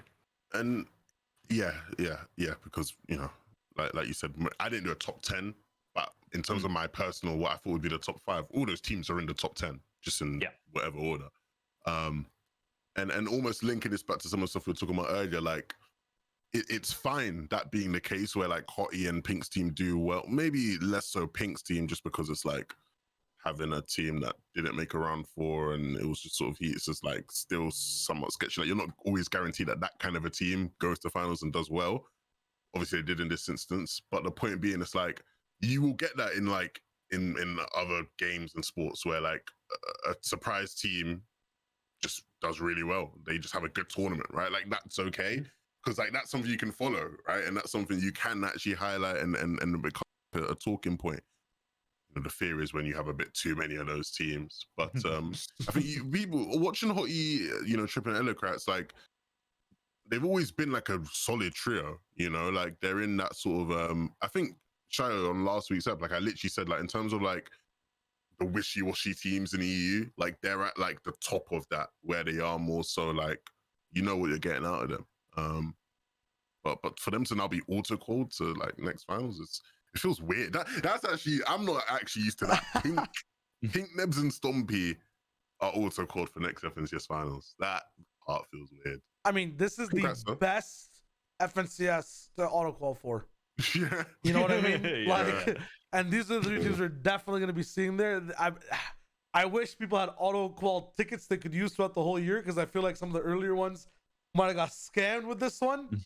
But this is definitely the best one to auto-qual for. Am I wrong in saying that? Yeah. I was going to say, just before we leave that, Kami Setik in 4th, missed the auto-qual. Now, imagine them next season. A team that they typically get around top 5 in a qualifier if they make around 4. So if they don't make the top 5 in those 2 quals, they'll go to heats. Then you got to make a top 4 in the heats. Then you got to win a game, which for Kami Setik isn't like their forte. So like, if they've just missed out here, they have 6, man. They have 6. So the good thing about Reboot is that there's gonna be less and less and less and less teams. And I feel like when the less teams are there in general, like by game 6, like I feel like the Kami Setik split gets more powerful, especially if they're leaving the north. So that might be a little bit of a buff to them. There's no way these guys don't make it in. Yeah, I'm sorry if I jinx it right now. There's no way if they make it a Reboot, they don't make it in. They just have to. It's set up for them. Ship it. You got 6 games, but yeah, I'd say as much as that does sway me, and like it is just written in the stars that they will end up in Reboot round. In theory, like by those last couple games of Reboot round, that's when they are at their strongest. Like they'll have more loot, and it's like in that like stage, like by like game 6, it's more so about being able to play a game out, rather than like when you're worrying about surge maybe and certain positionings and all this kind of thing. It's more so like, can you, Bloodex always loves using this term, like just like being able to just play a game out, not having to worry about kills and all that for the most part. And they are, even though they're not good at winning a lot of the time, they are always like very good at getting very deep in those scenarios. And then like when you're there, all you need is Kami to hit like a crazy headshot, and then like you can win a game, right? Like you just need one person to show up and you can win. So am I wrong in saying that this team is the reason, like this Seoul team is the reason that things shook up so hard and this FNCS and EU was a banger? No, there was If I've watched back the games, and in particular, I've watched every height retake from all 12 games today and yesterday. yeah, And they were not the team who was consistently taking high ground. They were, or like retaking it. I'll take it Yeah. that way. They weren't doing crazy psycho high ground retakes. The two teams who were absolutely nuts was Queasy's team was a fucking disaster for anyone on height. Like they took height out of the 12 games. I think at least 6 or 7 of them they tried to like make a launch pad play. They sniped someone off height one time. Game 1 we saw Queasy like pad to the back, and a lot of the times obviously for them, like, you know, you could see in their match history, like they end up going down midway through movings, like 9th, you see like 19th, 18th, 16th, 5th, you know, random placements because they cycled height a ton and they disrupted so much. But on top of that, the team in first, Kiriachi's team, did exactly the same thing where they cycled height a lot in different, like through moving. And what I think you're looking at when it came to Vidil's team and Aqua's team with Noah, they just took advantage of that. Like the games that they did well, like their height retakes outside of 2, from what I remember, were like calculated. There was one game where they just full padded on height, triple landed at front, and just cranked up. So, like, you know, there's always some of those. And most of the time for them, when they were on height, they took height like 4th or 5th zone. Like they were earlier, and they tried to maintain all the way through, apart from like game number 1 where they took it right at the end. But it's like the teams who were throwing up stuff on height was Kiriachi's team in a big manner, and then also Queasy's team to an even larger extent. It's almost like there wasn't a game where they were alive where they weren't trying to just disrupt height at some point. Yeah, I feel like on the terms of that, just kind of refreshing my memory of the games, there were cool like ethereal links between teams, and sometimes we see them like early game just because people are contesting off spawn, or they might be landing a little bit further away, but they find themselves fighting over and over again. 7 Tor and I think R-Tor were kind of in that section way back in the day, like randomly. One would land like retail and like somewhere else on the map, but they'd just be fighting at some point. I'm like, damn, is it because of the names? I'm not sure. But another big link this time, which was so cool to watch, was Kiriachi's team versus Aqua's team. It felt like these guys were like, and I couldn't say this on broadcast. I always have to say spinning tops, which sucks. But they were like Beyblades in a dome, where like every game they would come in, meet each other at some point, whether it was at height, like you're saying, Reese, or they were like in their World War II bomb shelters, praying that Queasy's craziness wasn't like, you know, raining down and leaking into them on mid ground.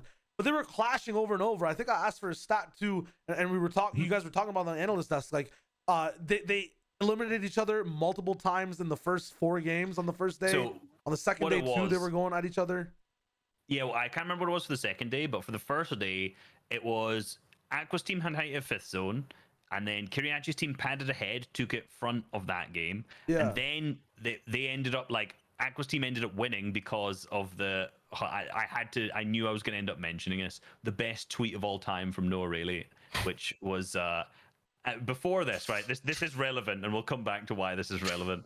Aqua before this ends up tweeting out like, "Oh, you know, all these going height 12 of 12 games, kind of tweets everywhere coming around." In response to that, Noah just tweets, "Beware of Sapphic play," and then in brackets, which was just pad on height and die. And in game number 1, that exact thing just happened, where it was Kiriachi's team who's up there. Sapphic goes up, dies, and that is the thing that actually ends up making them win the game, or game number 2, whatever it was, where they end up just noticing this like craziness on high ground, and they take height because of it, right? So it's like continual fight between them. And then game number 2, what was it? Oh, there you go. Like, come on, that tweet. Like, that tweet is honestly world class level, like an elite level of tweet. I was just, I don't know why.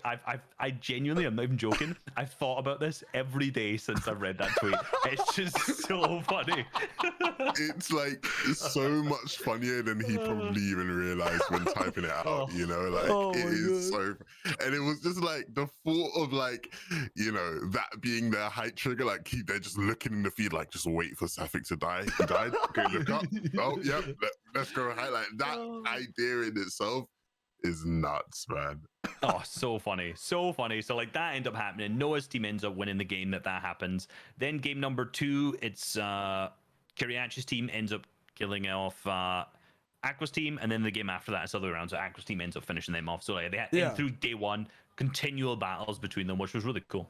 Yeah, there was like this thing in Harry Potter, right, that I'm thinking of now. My mind goes to weird places, but like if you follow like the hardcore lore of it, like who controls like the who has like ultimate wand control of someone else, like or like if you follow, and it kind of translates to esports as well. My mind's scattered right now, but like there's this thing that used to happen in League of Legends, like who the unofficial champion of the world was after the first tournament ended. And it was determined because Fnatic won the first tournament, right? But then in regular season play, if they lost to another team, right? Like say they're not in the same region, but say like in regular play, they lost to TSM. Now unofficially, TSM beat the previous champions, so they're the champions. Like they have the power, right? And Harry Potter's kind of the same thing. Like if you grab someone else's wand or beat them in battle, like you kind of own their power and their wand now. It's just like for Kiriachi, like coming into this, Aqua had this like insane hype power and the same power to control, but like beating them, you know, they stole the power and it kind of went back and forth. But then Kiriachi had like the last win, took it to day 2, fucking Avada Kedavra the rest of the lobby, bro, and it was just easy claps. Like, I respect the Harry Potter reference. I liked it. As soon as you said it, I was like, I know where he's going with this one. Fuck with this one, man. Very nice, yeah. But Sapphic being a point of this too, this is like the most depressing story for me, man, because you know, no Riley's funny tweet aside, they were in so many good spots. They were coming in as like I think they graduated from like, I don't even know if it was villains, like maybe antagonists or like the people that aren't Thomas HD, I guess. That's the tag that for last them. one. Yeah. That's the last one. But they were coming in as I guess, fuck it. And played pretty well. Had a good ass drop too, and had such a big chance for success. But as you said, you know, their crazy height plays were kind of questionable at some points. And then the games that they won 2 games. Dude, freaking dude, man. That was like in my head the whole time. Every time I'm getting hyped up to cast this next shit. Remember my Eminem flows. Remember Kendrick, Family Ties. Amazing, brother. Pop off only on occasion, brother. Like I'm getting ready. Fucking Sapphic on height. Like man's overbuild zone bounces back. I'm ready for an Andalex type beat.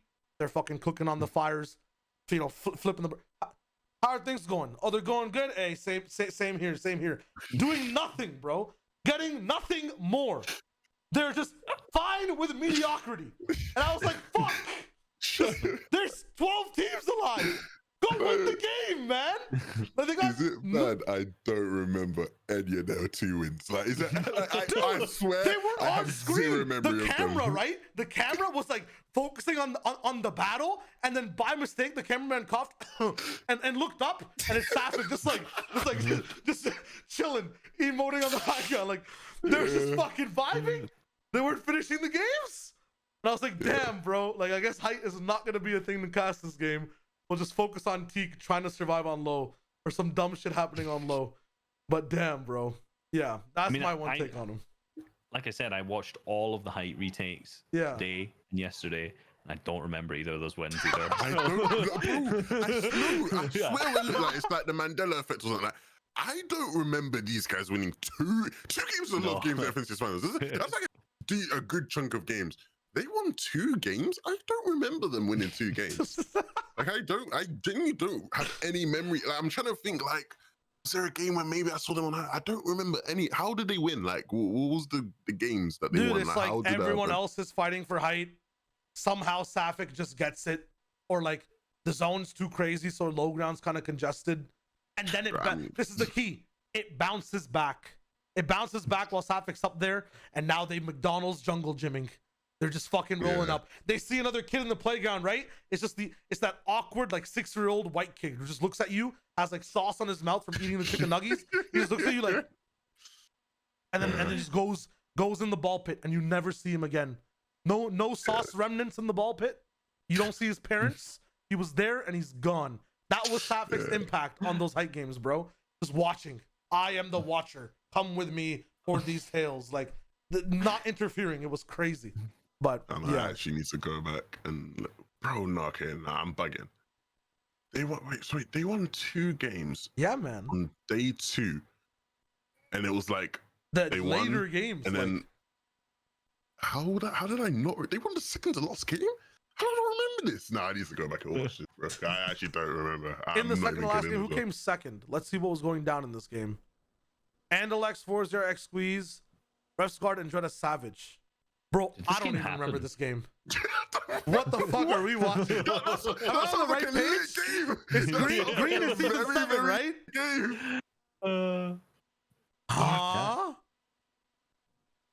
Okay. Bro, that game sounds lit. Andalex in second, Savage in third, Hottie Tripping Elicats in fourth. That sounds like a lit game. I can't wait to watch it for the first time. It's gonna be fun. Where was I? Okay, well, apparently there was a gas leak in EU FNCS. But yeah, regardless, moving past that, I feel like a bunch of teams down here had same issues of either they're contested or the same patterns we saw in previous FNCSs are there again. Egram's like crazy mid-game brawls that he just wants to get involved with no matter what and take to the absolute limit. One cool thing I watched in EU this FNCS, at least in the finals, was people went in for a bite for Surge and then disengaged completely. I feel like Benji's team was kind of good at that at certain points in the finals, but Egram's was egregious at some points. They were just staying for so long, and there was these crazy mid-game fight clusters that weren't breaking apart in some games, which was wild. Good surprise for me was the Loot Boy teams, or the Loot Boys team, at least on the first day, and you can see it by half the games going kind of well. They had a little bit of a pedestal. I think they were like top 10 on the first day. And then after that, everyone I think kind of woke up and they were also contested and started losing. Yeah, but that was Pink's team move drops to somewhere near them. I didn't see exactly because I didn't think it was covered very well, like exactly how and why that switched up. But it seemed like Pink's team wanted to be more safe in the last few games, go for a safer drop spot. But I think they were intruding on the Loot Boys drop. Yeah. So I mean, it seemed to work out looking at the way that their placements were in the end, where they just died off spawn last 5 games. Yeah. This was Lazy Lake, right? It was Lazy that they were landing, and then it moved to like the Badonki split, as it is so well known as now. Very nice. By the way, guys, status update. I do remember this game. You watching it back? What happened? Yeah, give us the play-by-play rundown. So this is you should remember these bits. So it was a game where Janice was trying to it was a game where Kiriachi was like as a solo. It was him and Toos. They were both very scuffed. They've split up. Kiriachi tries to he's second height. Queasy's team drops down. They take him out 2 stars. Janice was solo. He was trying to do the med kit. You should remember this. We were literally talking about this, where he was trying to med kit and he couldn't get the timing, and he moved deeper into zone. He tried it again, but then Fuzzy shot on him. How do you remember this? I remember. Was this the game I went to the shop? No, that was the game before. You went to the shop? Yeah, that was a game. I needed more. I had to get more caffeine, bro. He needed to be fair. I needed more throat lozenges and I needed more caffeine. I had but at the end of the show, bro, I had 50 seconds before I needed to start casting. I had no time to go. I literally when I had to speed run it, I was literally timed. I had to do a practice run before to make sure I switched servers quick enough to get on to any East. But I literally, as soon as we finished and signed off, I left the thing, joined the other server, joined the vmix or whatever it was, got my camera all set up, quick audio check within 20 seconds, and then it was 40-second countdown until then he started. So I had no time to get food or water. Well, I needed caffeine mainly and throat lozenges to cast for. So that's wild. Yeah. So I had to do it in one of the games. This game was lit. I remember this game now. This was actually a good game. What's Havoc doing on Height at the end? What is he doing? They Height was a clusterfuck. It was a Queasy on High. It was.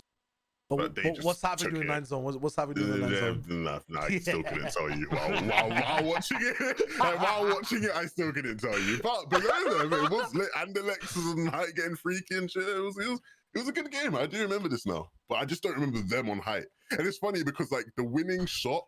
It's so you mentioning the actual observing is funny because the winning shot isn't even from their perspective. It's just Andalex dying, and you're like, oh, the game's done. And he goes to cast. It's it's literally, you just don't see them on High. It's so funny. Yeah, man. That was wild. What else really? Floki coming to Siptos, talking about them for a hot second. I think that the expectations we were putting on them in terms of Were these guys contested first off? I don't think so, right? They're complete uncon. They were. So they landed west side of Misty. Oh yeah. They were in the that Storm Surge. disastrous position. Storm Surge yeah. magnets. Now Oh you're my refreshing memory. god, yeah. That was a good package too. That was really fucking hilarious. I got good feedback from that one as well. I thought that was also cool. Just the fact that they were literally being pinched from every single angle on their drop to try and rotate out. I honestly, I need to probably go back and watch their games, because the fact that they came top 6 from the west side of Misty when the lake north was also taken from them is crazy impressive. Like that, I think a lot of people are underestimating how good Floki Clement Deceptos played on the weekend to be able to get a top 6 out of 11 chests, I think it is. Yeah. Mega adaptation too, because like the first game was absolute shambles from them. Yeah. They were just fighting Andalex's teams off the rip. So. Even how good Andalex's team did in the end after the day 1 they had is like. Andalex, day 2 hero. Both those teams. Yeah. Literally, day 2 we were talking hero. about it, right? They were like the most. Was it Andalex's team that had like the most improved or like the most points on day 2, or was they that were first day 2? They were first. Yeah. They were the best team on day 2, which is mad to think about. In a weird sort of way, I wish that meant more in FNCS. You know, like I wish that because that sort of gets brushed over, because at the end of it, ultimately, like the overall thing, it doesn't matter. And it's like 2-day format is always weird with that. But like when you look at the day 2 standings, the story that tells is kind of really interesting. Where it's like Andalex in first, tied with Seti Kami and Teak. They had the same amount of points, which is weird. Like I feel like they almost disappeared. Floki's team obviously did really well there in third, and then Tayson in fourth. Like that story, like is just, it feels so dejected from what we ended up finishing with as a whole throughout like the 2 days. Yeah. But no, definitely. And then the last team to talk about, I feel like, is Vino, Tayson, Reason. Uncon, 12 out of 12, Believer Beach, and top 5. I think everyone was kind of expecting them to be at least inside that top 3, but where did they kind of stumble? They actually, you know, it's funny because I talked about them beforehand, and I said that I said this, Levin, they have not been struggling with Surge. Game number 1 died of Surge. Fuck's sake, man. But they adapted really quickly after that. Vino himself said that they'd struggled with Surge in these days in particular. When you look at like the actual match history, they definitely struggle with it, like the first game in terms of like the first threshold, and I think the second last game or third last game, whatever it was, 2 very obvious Storm Surge deaths. I think they also struggled with it a lot more towards the second threshold as well. So in the game 1 I watched, like their positioning was not, there's way too central on like a first zone to be able to actually get any tags on players rotating, because usually like it's funny, I remember very specifically they were like center that zone, and Aqua's team were like maybe a third or a quarter of the way in from the edge of the congested side of the zone. So basically all of those teams who were rotating in, Aqua's team just had free reign to spray over them.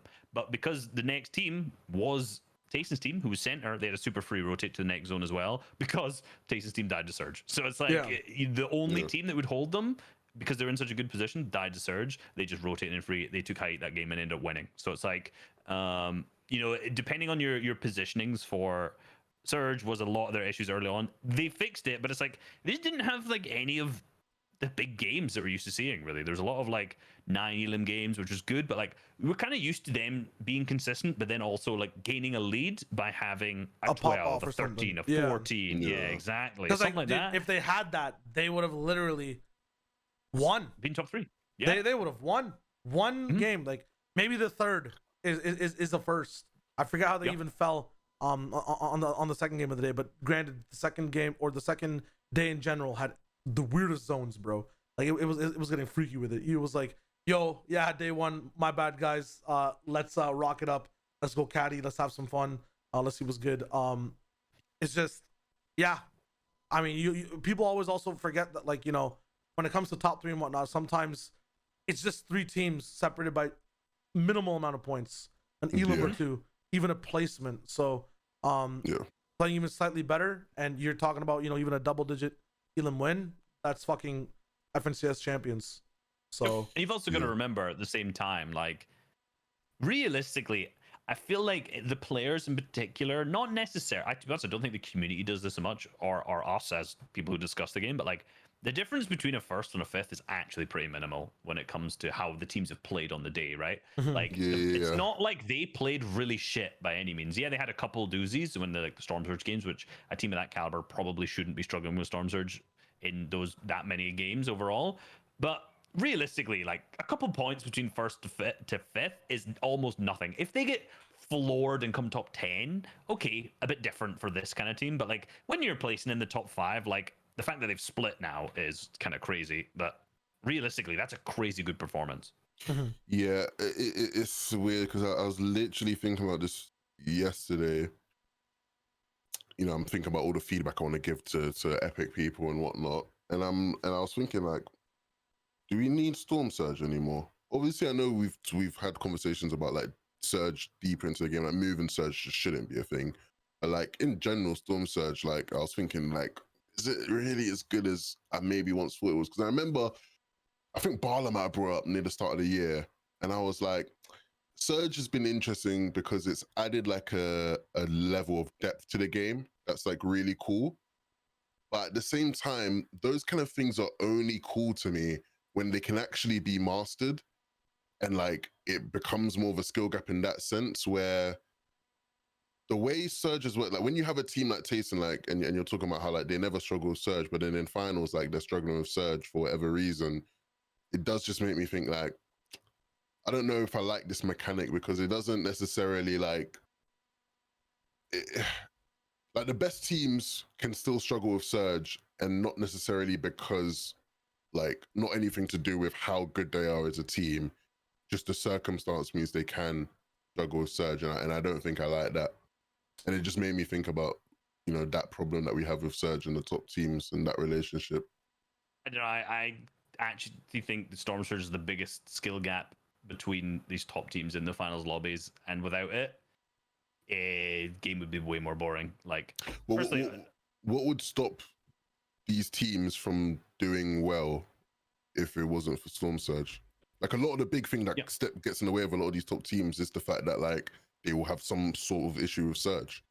Yep. But if they didn't have that, what would stopping them from doing as well? I mean, you're basically saying that's lag. Yeah. Well, let's just assume that like the server performance was fine and you had like a 70 man moving or something like that, right? Let's just imagine that was capable and it was possible to have. That might be fun to watch. I actually 100% agree that would be a fun end game to watch. I think firstly, if you were going to do that, you need to change the characteristics of the ninth zone and either make it longer or make more moving zones. If you're going to have that many people. It doesn't close. Yeah, I agree. Just keep it infinite moving. Might be a bit weird if it's on like the edge of the map and it just starts going over the water or something like that. But it just keeps going out. You hear like to the Apex edge. music and like there's a fucking. It's like what the fuck?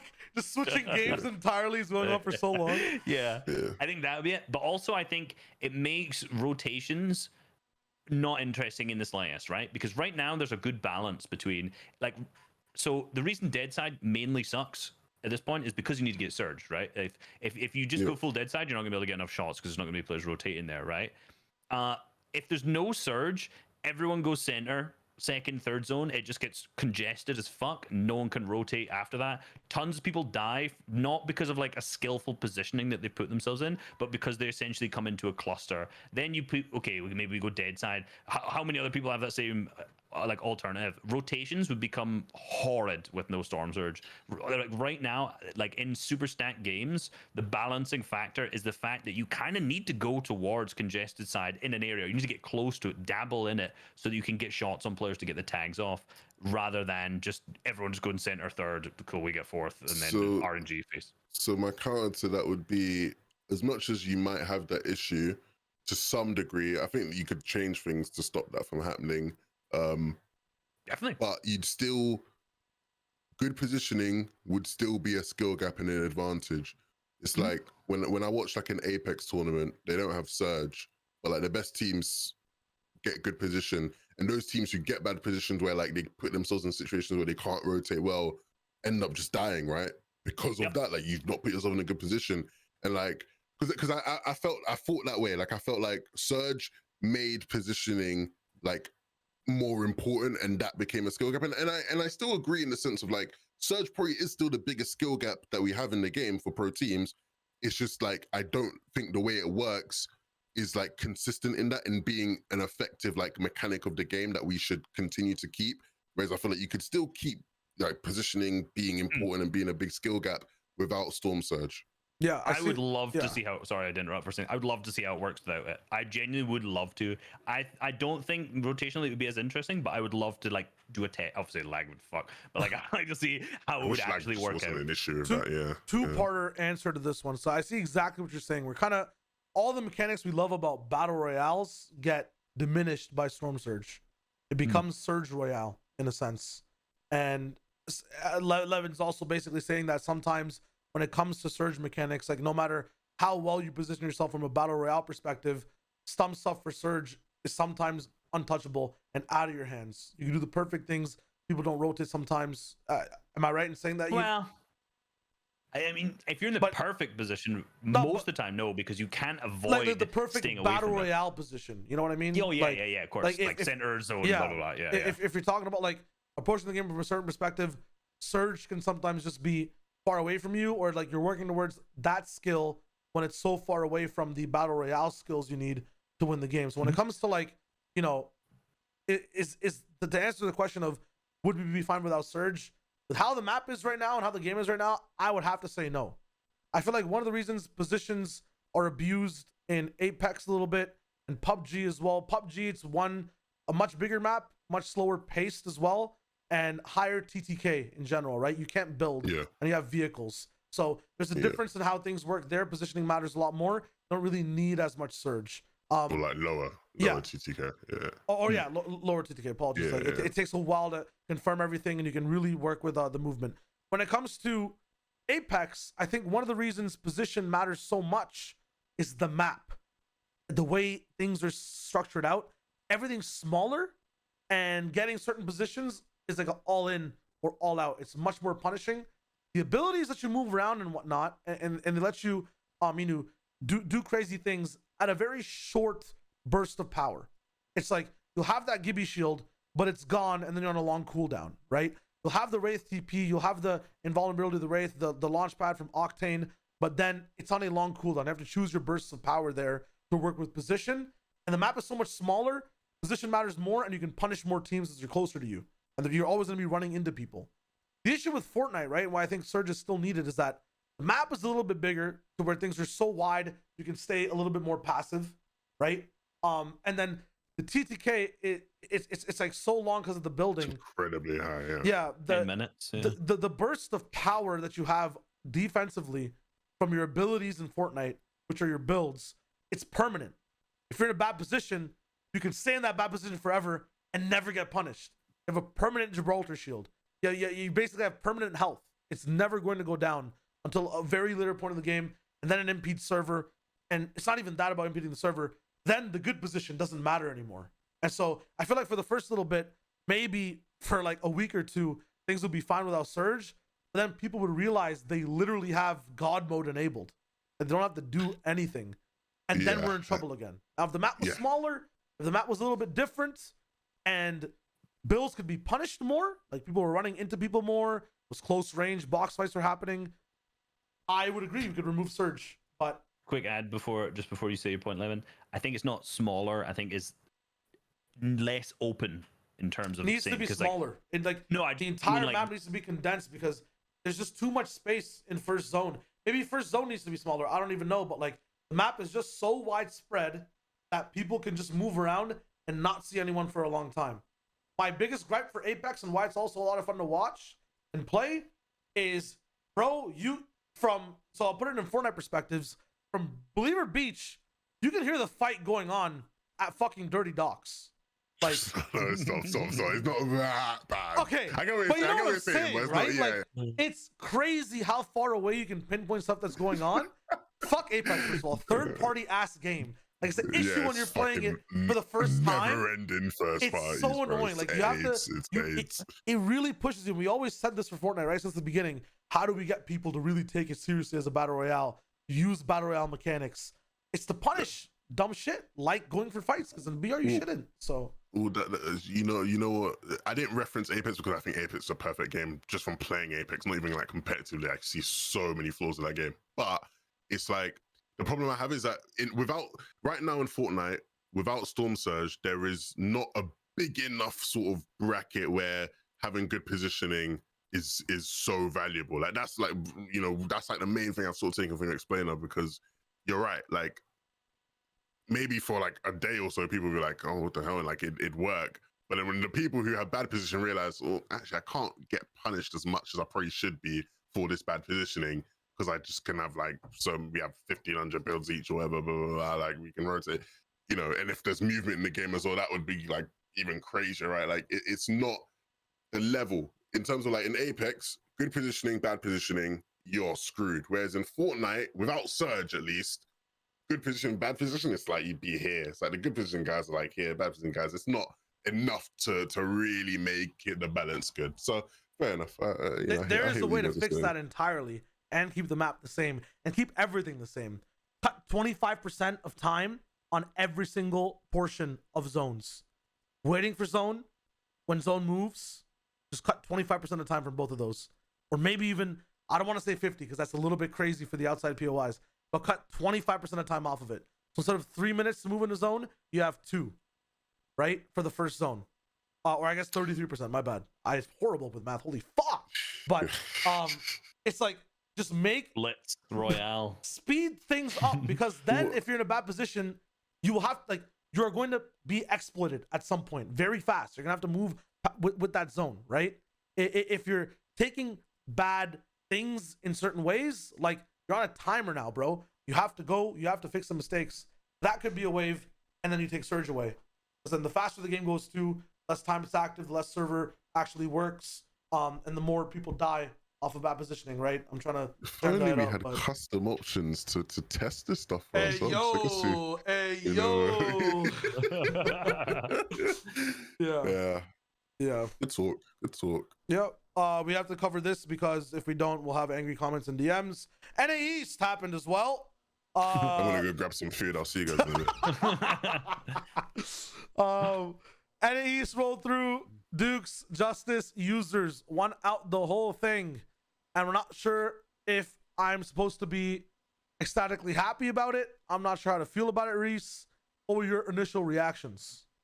My initial reactions is they played amazingly. Nice. Absolutely amazingly. The first day, like their first 6 games were nuts. Like wait a minute, if I go on, I'm just checking it from my own side as well. Like what they were 225 points on day 1, which was like almost 50-point lead ahead of like Commandment, Scent, and Edgy. Like they were on fire day 1. And when we watched them on the broadcast, I remember very, very vividly thinking how good their fundamentals were in terms of positioning, in terms of just rotations. Like I was super impressed with watching them on day number 1. And like when I saw them at the top of the leaderboards, I was like, shit, I don't think these guys can be stopped. When it came to day 2, like the first 3 games made things really interesting because they got duked on at the start. Like interestingly enough, like their fundamentals were what was messing them up. Like their mid-game positioning, their Storm Surge, like the stuff that I'd hyped them up so much for on day 1, they had fumbled a ton on day number 2,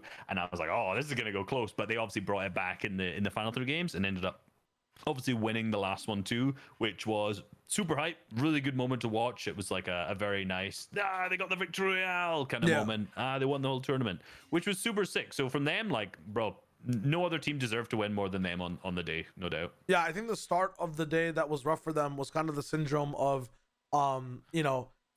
feeling yourself and like being in the lead overall. Like you start to, the reason you were doing well before is because you were just playing fundamentally well for every situation you're in, and then you start fucking up because you feel like you're higher than everyone else and you're not doing the same shit. You feel like you can get away with a little more. So I feel like that's where you lose fundamentals. You go for over peaks, you go for stupid pushes, dumb plays, dumb angles, but then snap back to reality and it's all good, it's all fine. That must have been so scary for them though when you get a 15th second last game. Oh my god, it was scary for me because in the last game, it was like Dem, there was Commandment, Sint, and Edgy, there was Tabs, G, Teo, Pledge. I think Acorn, Selection, Jax potentially could have got in. Same with Saf, Canada, and Stretch. Like it was guaranteed 3 teams who could win the whole tournament, and another 2 who had the potential to like grab like a top. Yeah. If they go, have like a 10 elim when they win. So and then in the final game, it's like Tabs, G, and Pledge goes down really early. Unfortunately, the broadcast actually missed it. I think they got sniped insta-quick just while rotating, and it was just then gone. Damn. And then it left Teo down as a solo, literally for like, I think it was like almost 5, 6, 7 minutes. And it was tense. Like, literally, they've just watched him the entire time. It was like, and he was, because obviously when you take like a wide shot, you can see him like crouching around all these builds in like second zone, and there's a whole team rotating past him, and it's like an alien versus predator kind of moment where you're just thinking, oh shit, like, is they gonna spot him? Is they gonna be able to get him here? And Teo did such a good job gaining like a good few extra points, and I think that solo clutch actually pushed them like solidly into third. I can't remember if he actually maybe would have been above Saf, Stretch, and Canada at that point anyway, but like Teo like made the most of it, let's put it that way. Nice, very good from Teo. Good glow ups in general.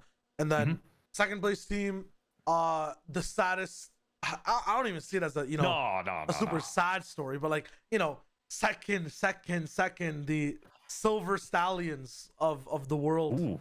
Are they the best team in the East, hands down? Yeah. Oh yeah. I mean, if you say any other team apart from them, it's crazy. Like, yeah, they've not won. Like, I see so many people. I was actually in Sended stream earlier, and a lot of people asked them like, "Oh, are you sad that you've never won?" I was like, "This motherfucker's come second 4 times. It's 35k roughly every time. Like, you gonna be haven't sad?" They made like over the past 4 FNTASIAs? Haven't they like they've probably made the most money of anyone, or maybe second most behind Reverse and that? Or because even that FNTS wasn't the first FNTS wasn't a lot of money. Yeah, they probably made the most money from anyone from FNTS in the past 4 FNTS. It's like they shouldn't be sad. Like, no, you look at Edgy's Twitter, he's like, I don't even care about the money at this point. Obviously, competitors mentality. He's like, I just want the fucking win, and I'm like, I feel that, but it's setting not themselves. Sadness. That's the difference, though, right? They're not upset that they didn't win. It's like, we came second again, you know. They're waiting, man. This is cooking up to be like some crazy shit. If it goes all the way to LAN, that's what I'm saying though. Imagine if we had this over LAN and like they were doing this on LAN where it was like 4 LANs in a row they came second. This would be like interview, fucking sweating, drenched. Man, they're like, we tried our best. Fucking Sentence arm is like off, like in bandages, and she's walking on one leg. Commandment is just like a gravestone. R.I.P. Clutched one too many times. Like, we'll try again next time. Gotta find Commandment. He was lost on the field. Like, I don't know. It's well, what was funny about it is that like the end of their day 1 was crazy. It was like a first, second, right? They started the day shambles and then had like a first, second at the end of day 1, and we're like, okay, they finally showed up. They're here right now. Then same thing happened with Users team when the start of day 2. They just had like 2 horrible games, and we're like, oh no. Yeah. So then, once that midway point, they had a good game, and then they just started doing horrible again. And you can see, like, literally as you're casting, as you're watching the games, you can see a second unfolding from like game number 9. You're like, I can see that they're probably not going to win. Like, Users, Dukes, and Justice are just taken away with it too far, and you can see that they're almost definitely not going to catch up to them. So it's like, it was almost like you could smell it in the air that they were going to come second from like game 8, game 9 all the way through. So it was just funny to keep the story going, but they are insane. Just insane. Why did Saf, Kanata, and Stretch not come top 3? They kept dying. they were the best team in day 2. Like because I mainly watched day 2. I don't really remember day 1, but day 2, like they were really good. Like they were really good day 2. Every game I sort of watched, obviously leading up to the last one when the flipping winners finally like did something. It was like that meme where you're like with a stick, you're like, come on. Do something. They finally did it in the last game to clutch the win. But for the most, when I was watching day 2, most of it was just like me awing of how good Saf and Stretch and Kanada are. They were really good issues. What was the issue day 1? This looks like Surge. Very much so Surge issues, which is not something I would expect. Like, They were positionally very poor for it, and like they kept getting into storm surge fights and rotating too late and being like mad congested. Like there was one in particular in Boney where they were so far below, and like Boney was the south side of the zone, and they were in there with two teams, and there's another team holding them because like it was the exact same thing I mentioned earlier about Aqua's team, right? Where Aqua's team were a little bit deeper into the circle, so they could hold all those people on edge. Well, in those games, it was mainly Stretch's team being held by the equivalent of Aqua's team, who just rotated a little bit further, congested with so many other players and already being below the surge at that point. Then they get desperate, they open, make edits, and they just get like quad sprayed, picked up. It's just like that happened multiple times on day number one, which is not something that you would expect to see from this team. Like I would expect them to maybe die to surge one, potentially 2 games, but 3, like that's a bit too much. Yeah, especially on the same day. Like that's because they're used to adapting, right? So that's wild. So I mean, good for them for fixing it on day 2, though. I mean, yeah, sad for Kanata because that was the one shot he had. I feel like at a super title. Imagine being on a team with Saf and Stretch, having a good run, fixing Surge, 2-day finals, all FNCS, and now you have to go play on another team, like any other team in the world. I mean, yeah, I'll suck playing with any other team, but he is moving to DGen and Agers, so like, okay, it's not still a good team. It's a good team, no lie, but like the pedigree, like the history overall, the way those guys approach the game too, it'll be an interesting switch overall. Slacks, Acorn, and Jack. I mean, they've kind of been in my mind a little bit rent free for a few seasons because I swear we were setting them up to be kind of like Rex, Arkham, and Epic in terms of like back-to-back goats, this and that. I believe like during season 5, 6, that era, and in between with like the cups, the cash cups, the dream max and whatnot. How are these guys just like, not flopping, so to speak, but like not at upper tier first place echelon gameplay? I have never thought that they were going to be a back-to-back because I think they're 100% a top 10 team. Yeah. I'm not saying like when they won they were lucky or anything like that. These guys are nuts and they played it crazy when they won. The general consensus, what the players thought when they won, is that it was lucky. I don't believe that it was lucky and there was a one-time wonder kind of thing.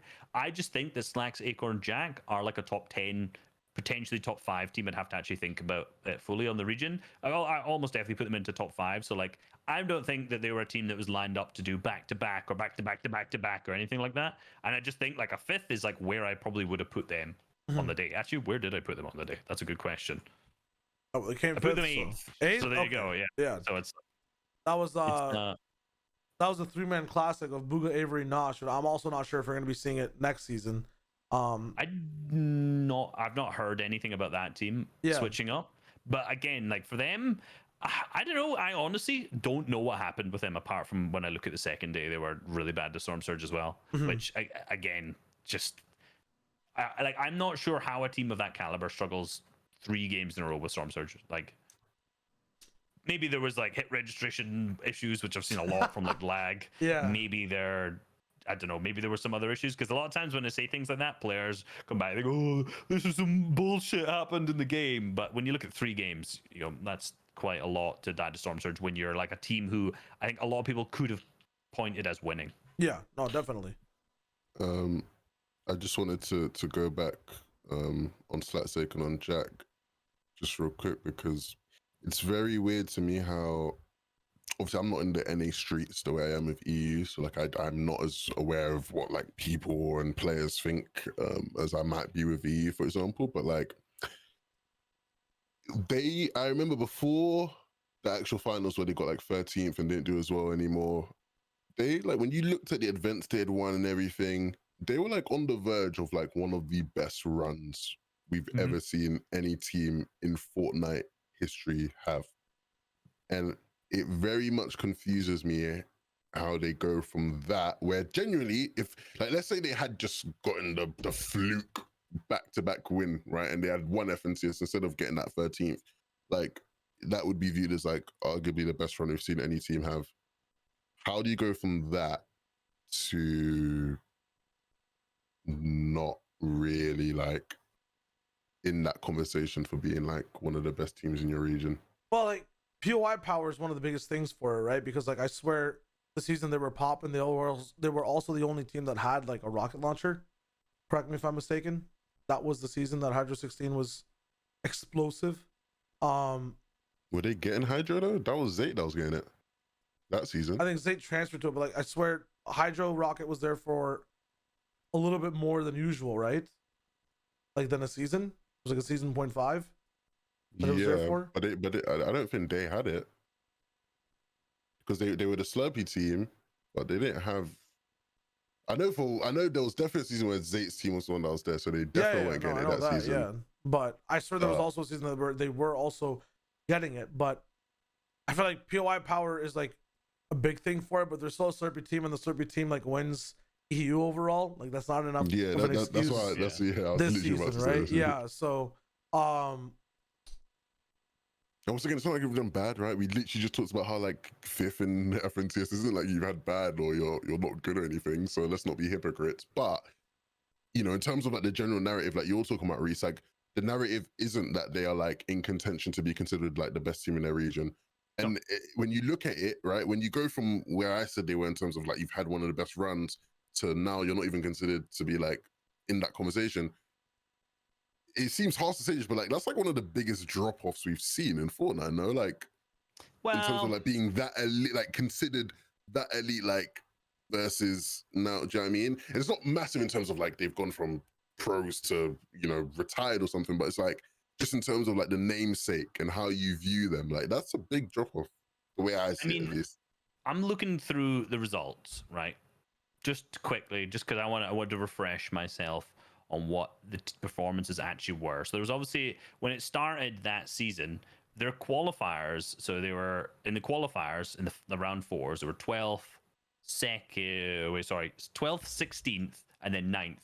So like top 9 in the qualifiers, already been the first place.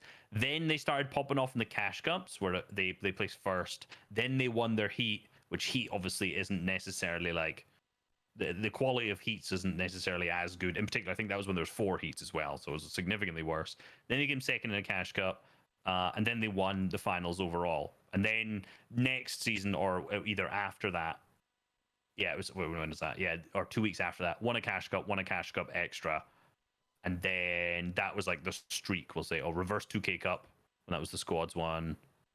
And then it kind of just, that was like the winning streak over. So like that's a crazy streak, no doubt. But like in terms of like big impressive finishes, realistically, like the finals where they won that, obviously crazy good. You could say the semis, heat that they won, good, and obviously, but the caliber of it was significantly lower, given they hadn't really performed that well in the 4 qualifiers. Now that I remember that, was that not actually the season where everyone was griefing their qualifiers because they didn't care about making it? Because they wanted to play. Yeah, but that didn't really, that wasn't as big of like those qualifier weeks, they weren't as good as the ones we got in previous seasons. Like the qualifiers were much better, but like I'm just meaning, yeah, because I'm saying they placed top 9, I'm like, oh, they're not doing that well that season, but I'm pretty sure they're one of the teams who was intentionally making it so they could play each qualifier, so I'm going to take that out. So they did have a crazy run, right? They won their finals, they won their heat, they won 2 Cash Cups and a Cash Cup extra, and then placed a couple seconds in there too, so that's really good. But like, it's just when you look after that, I think that is it over. So maybe you're right, yeah. Because I was gonna say in response to that, I didn't know where you were going, but like when you hear that, Oh, what were you gonna say? Sorry, my point was actually going to be about the fact that they didn't actually perform that well in terms of like the qualifiers, right? Because the qualifiers are much deeper level of competition. Then they won the heat, then they won their the finals, right? So it looked like did that, and then won a couple of Cash Cups, which Cash Cups are we know what Cash Cups are at this point. But given the fact that their qualifiers were intentionally not doing well, that actually brings a lot more validity to that run than I had put in to start with, if that makes sense. Well, that's why like I genuinely am confused, because I think like when you look at it and you try and compare it to like other just great runs we've seen, it's much better than what we've seen a lot in terms of like the major reasons. Obviously, like there's nothing better than Arkham's run, right? Like million FNCSs, but it's like it was really good. I don't know, and where it was like they maybe fell behind in a certain aspect of their game or whatever it is, and I think the rest of the region might just be like hungrier and trying to catch up more than these guys are trying to hold on, right? Especially with like a lot of the new talent that's coming in. I feel like we've talked about the whole renaissance on NA East in general, and the way some of these teams are just playing comparatively. They just seem like they're a little bit more ahead of the pack, are grinding a little bit more. I personally don't know how much Acorn, Jack, and Slacks are putting in the creative comparatively, and what their attitudes are towards it. But when you're a fresh face, on putting your feet down on the field, like, you are going to be wanting to run a bit faster than some of the old heads that have been staying there. I feel like for online competitions, they are exactly where they want to be. When LAN comes, they might want to definitely level up higher. But this is kind of par for the course for like some of the older teams, like watching Saf and Stretch struggle with Surge on a whole day consistently, right? It's kind of under the same radar of some of these older teams. They'll still be top 10 overall. Might not be at elite prowess, but when it matters the most, they will get there. Right now, they're doing what they need to do, which is staying consistent in general, still showing up and being near the top. They might not be winning in NA East, at least, with all these new faces just coming through the pack and whatnot, right? Kind of devaluing a little bit of the prestige of the region, adding a little bit of new nuance to it as well. The top teams might be thinking from that aspect of like, maybe it's not as worth it. These guys, it's the schedule might get insane and whatnot, but from like that perspective. To be honest, looking at their history, also going back to like the Stark season 4, they came 5th there and won their heat as well. So it's like 5th, 1st, 13th, 5th. That's really good, actually. Yeah, that's still really not bad. good. It's not bad. But that's what I'm like. That's why I'm confused. Like, that's what I'm trying to get at. Like, so why? Like, it's not like their performances are even like, it's not as good as what it once was now. But their performances now aren't like horrendous. So like, why? Because they were once considered like in that echelon of like being, you could argue they're the best team in their region. So like, where now has it like gone to the point where now like you wouldn't even consider them for that? Like, that's what I'm trying to like get my head around. And maybe none of you have the answer now, and maybe that's something that like people will talk about more because they listen to the pod and they go, oh, maybe you guys have a point. Maybe this is some smart Alec in the comments. There's always that one guy in the comments that goes, well, how could you guys talk about NA East and you didn't even mention like this specific thing that happened in NA East that was so massive? Yeah, we're all fucking EU, mate. Like, Shayu's fucking EU as well. Don't fucking hear his Canadian accent and think he's only we're all EU. Fucking chill out. No, definitely. Yeah. I see where you're coming from. I just also feel like they would be a lot higher if the region was staying consistent. But the region is changing so much. I feel like this is a good peak to be at for them overall. There's so many people coming in with this crazy boost going all the way towards the top. I just feel like they're not playing worse by any means, but they're just getting outshined by fresher, newer performances, and obviously Senta just also being there in general. Moving past that, though, we also have Aspect teams and DGen's team that I kind of want to put all in the same boat, alongside Ashbuga and Avery, because I don't see anything too standoutish in all their performances. It always seems like same old, except this seems like a big boost for this trio specifically, who usually are like 15th or 20th overall. And the fact that Who Fishy is donating, was it 40% of his earnings to charity as well? Right, yeah, subs as well, right? What a guy. He's doing that this month as well. I think all his subs for Twitch are going there too, which is huge. Yeah. I shout him out. What a nice guy. Yeah. Brilliant lads. Those are the good lads. Very nice. Those are the people who, they get cheered more at LANs by the fans. But we don't have LANs, so they can't be cheered. So I'm gonna cheer now.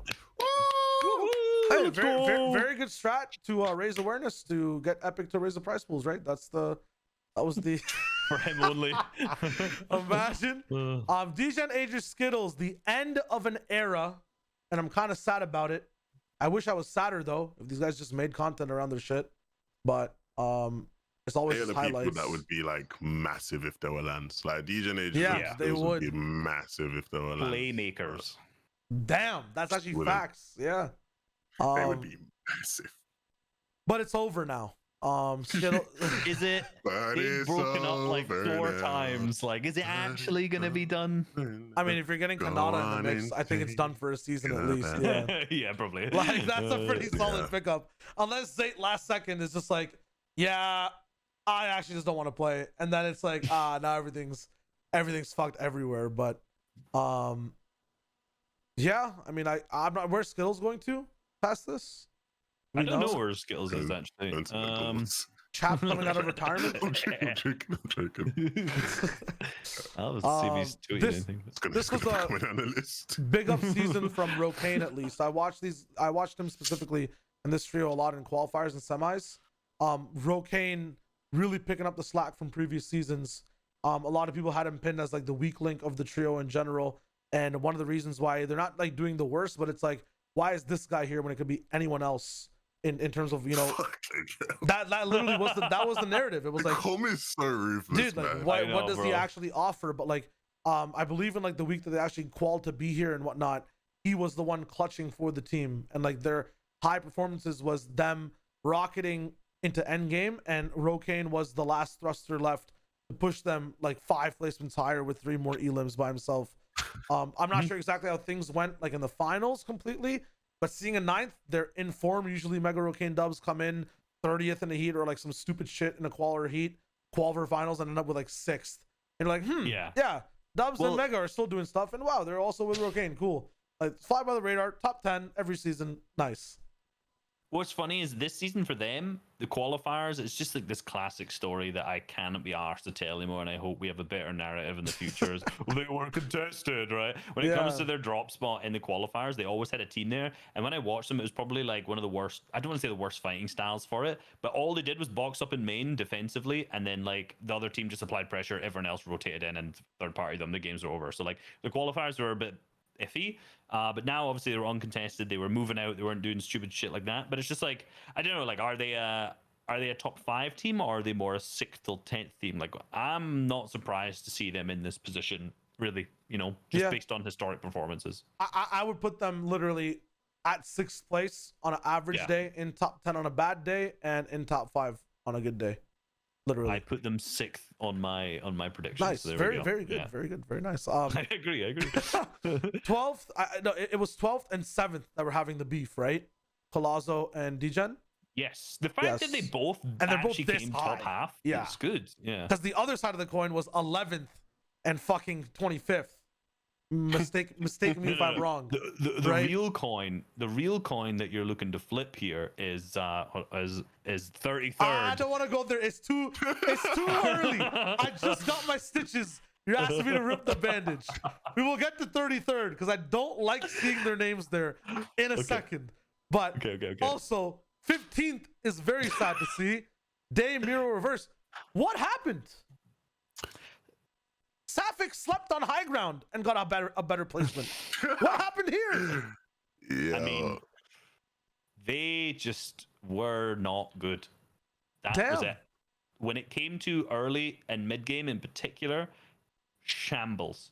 I told you in the pod, bro. Reverse was just gonna say fuck it and just down tools, you bro. You can repair something so many times until it just refuses to work, bro. I feel like they just became rinkety-dinkety due to the mental strain on this man's mind. Has all of NAEs in his head rent-free for some reason at all points. And then at the same time, trying to compete. At the same time, having teammates that dropped you. And like, how did their first day go? Ass. Like, horribly. It's that's just rough. All the bounce back kind of was like, you know. Oh, they were good games, yeah. They were good comebacks. There were few, but like, this is not the Miro makes endgame and goes crazy type beats anymore. This was rough. I mean, I think that game they came 6th was the only game they had an opportunity to make a comeback like that, like where they're at least all alive at 5th zone with good mats. Like, I think that was the only game that they had with that. I could be wrong just from memory. Honestly, like, it was just a mix of everything. It was like they apparently only played together on tournament days, which makes complete sense. Everyone say if the chemistry's not there. And like the thing is, like, they were winning cash cups. They won a cash cup extra, I'm pretty sure as well, or they did really well in all the cash cups. So I imagine they were a bit complacent, despite the fact that obviously they didn't enjoy playing with each other as much. They'd all qualled, and it was either going to go one or two ways. They were either just going to win or just not perform like this. And unfortunately, this was the story of it. So. Are they on the fall off then? Are they on the fall off like Toxic on Jack? Reverse is done after the season, right? Or is he still playing? No, Reverse is looking for a trio. Okay, but this trio is done. Yeah. This dynasty is diminished. Can we didn't mention it with you, and I'm sure a lot of it will apply with NA, but didn't you guys find it alarming how many like quote unquote big names and all that like had tweets about how they just weren't grinding this season? I mean, that's every season though. But this season was a bit more like from like the bigger names, at least. Like this season was a bit more. I think like the reason I say this is because I was gonna tweet. I decided not to because it might sound a bit shitty. It's just like trying to keep the players on side. Well, it was more than like because I've seen like 15 people tweet it. If I tweet it, all those people will be like, "This guy's tweeting about me." When realistically, yeah, I probably am. And it was one of those tweets where it was just gonna be like, if you guys actually every single time you tweeted that you're going to be playing better and grinding did it, you might not have to tweet that you're not going to grind anymore. Like I just see this tweet every time after finals, and like from guys like Hen did it this time, understandable because he has been grinding a ton recently. Now it's like, okay, I get it. From when I see certain players tweet it for the 5th season in a row, I'm like, just come on, mate, just stop tweeting this, please. Yeah. Oh, I'm trying the repeat offenders are, you sort of disregard the repeat offenders, but there are some people where you look at it and you go, definitely. Oh, like, Shane, why weren't you grinding? Yeah. Okay. My bad. I was trying to find. There's this thing in League where there was this player. Every time you lose a game, like you tweet, we'll get him tomorrow. But this one guy had, and like he's a popular player, so his tweets like bang, right? Like 5K, 6K likes. Like they lost for like 6 weeks, man. And it was just his entire timeline. Tried our best. We'll get him next time, right? But he only tweets like what happens after games. Looking forward to today's game. Let's see what happens. Man, just made too many mistakes. We'll see what we can do. And bro, it was so funny. Just like a page and a half. Fuck, if I find it, I'll show it next time. But damn. Oh, that's good. This is FNTASIA lore. Pam Stowe, Carry Fatch. I was told we were looking at like, greatness minimum, like top 5-ish, top 10-ish vibes. Came close. I'm not sure what the situation is from drops. I know they were experimenting with different things on the south side. Misty, towards where Deceptos is also going in terms of the islands and whatnot, and maybe even Caddy splits. But looks like they had a rough day 1, day 2, big ups, elevation in terms of the way things went down. 3rd, 2nd is dope, and they look like they're in form here to be like kind of counterweights to a lot of trios that are around them. But I'm just curious to see how this trio grows. I'm still keeping my eyes on them, not just because there's a Canadian flag on it, but because they're one of the trios that stayed together, much like Knight, Shark, and Clarity. I just feel like if the map changes and their drops get buffed, Frist has also had a history of this, because like when Caddy was really strong, he was very strong. If they get thrown a little bit of a treat from Epic Games, we might see these guys level up too and change up the top 6 even more. Once again, didn't really watch the day entirely, so 2 wins this deep is kind of alarming for me. Like that's crazy in terms of the XSET boys, plus Clarity G. But we'll see how things go in the big seasons. These guys, correct me if I'm wrong, were they uncontested believer? So the story there is they were uncontested day number 1. Not Chucky Iomzo. I mean, they weren't performing day number 1 either, right? Not Chucky Iomzo was 50-50ing Camly split against D-Roller's team, who D-Roller's team is really good there off spawn. So day 2, Iomzo's team went and moved over and basically just bullied and made these fights last a bit longer, and it went back and forth, and neither team did good. So unfortunate. Okay, bunch of teams. Yeah, Puggers, Bizzle with Eclipse and Coop. That was an interesting switch up this season. Probably not going to see it next season. So we'll see where Bizzle ends up and who Eclipse is playing with. I'm not sure. This seems like a one-off tryout team, but this is what I want to talk about. What the frick, man? I can tell you the full story of this. Right before. Built by Gamers Creo, NRG Bucky FPS, NRG clicks plus ratio. Dude, how? Tell the story. Holy contest. I'll send a meme of it later, but basically what happened, you can almost guess which meme it'll probably be, which format it would be.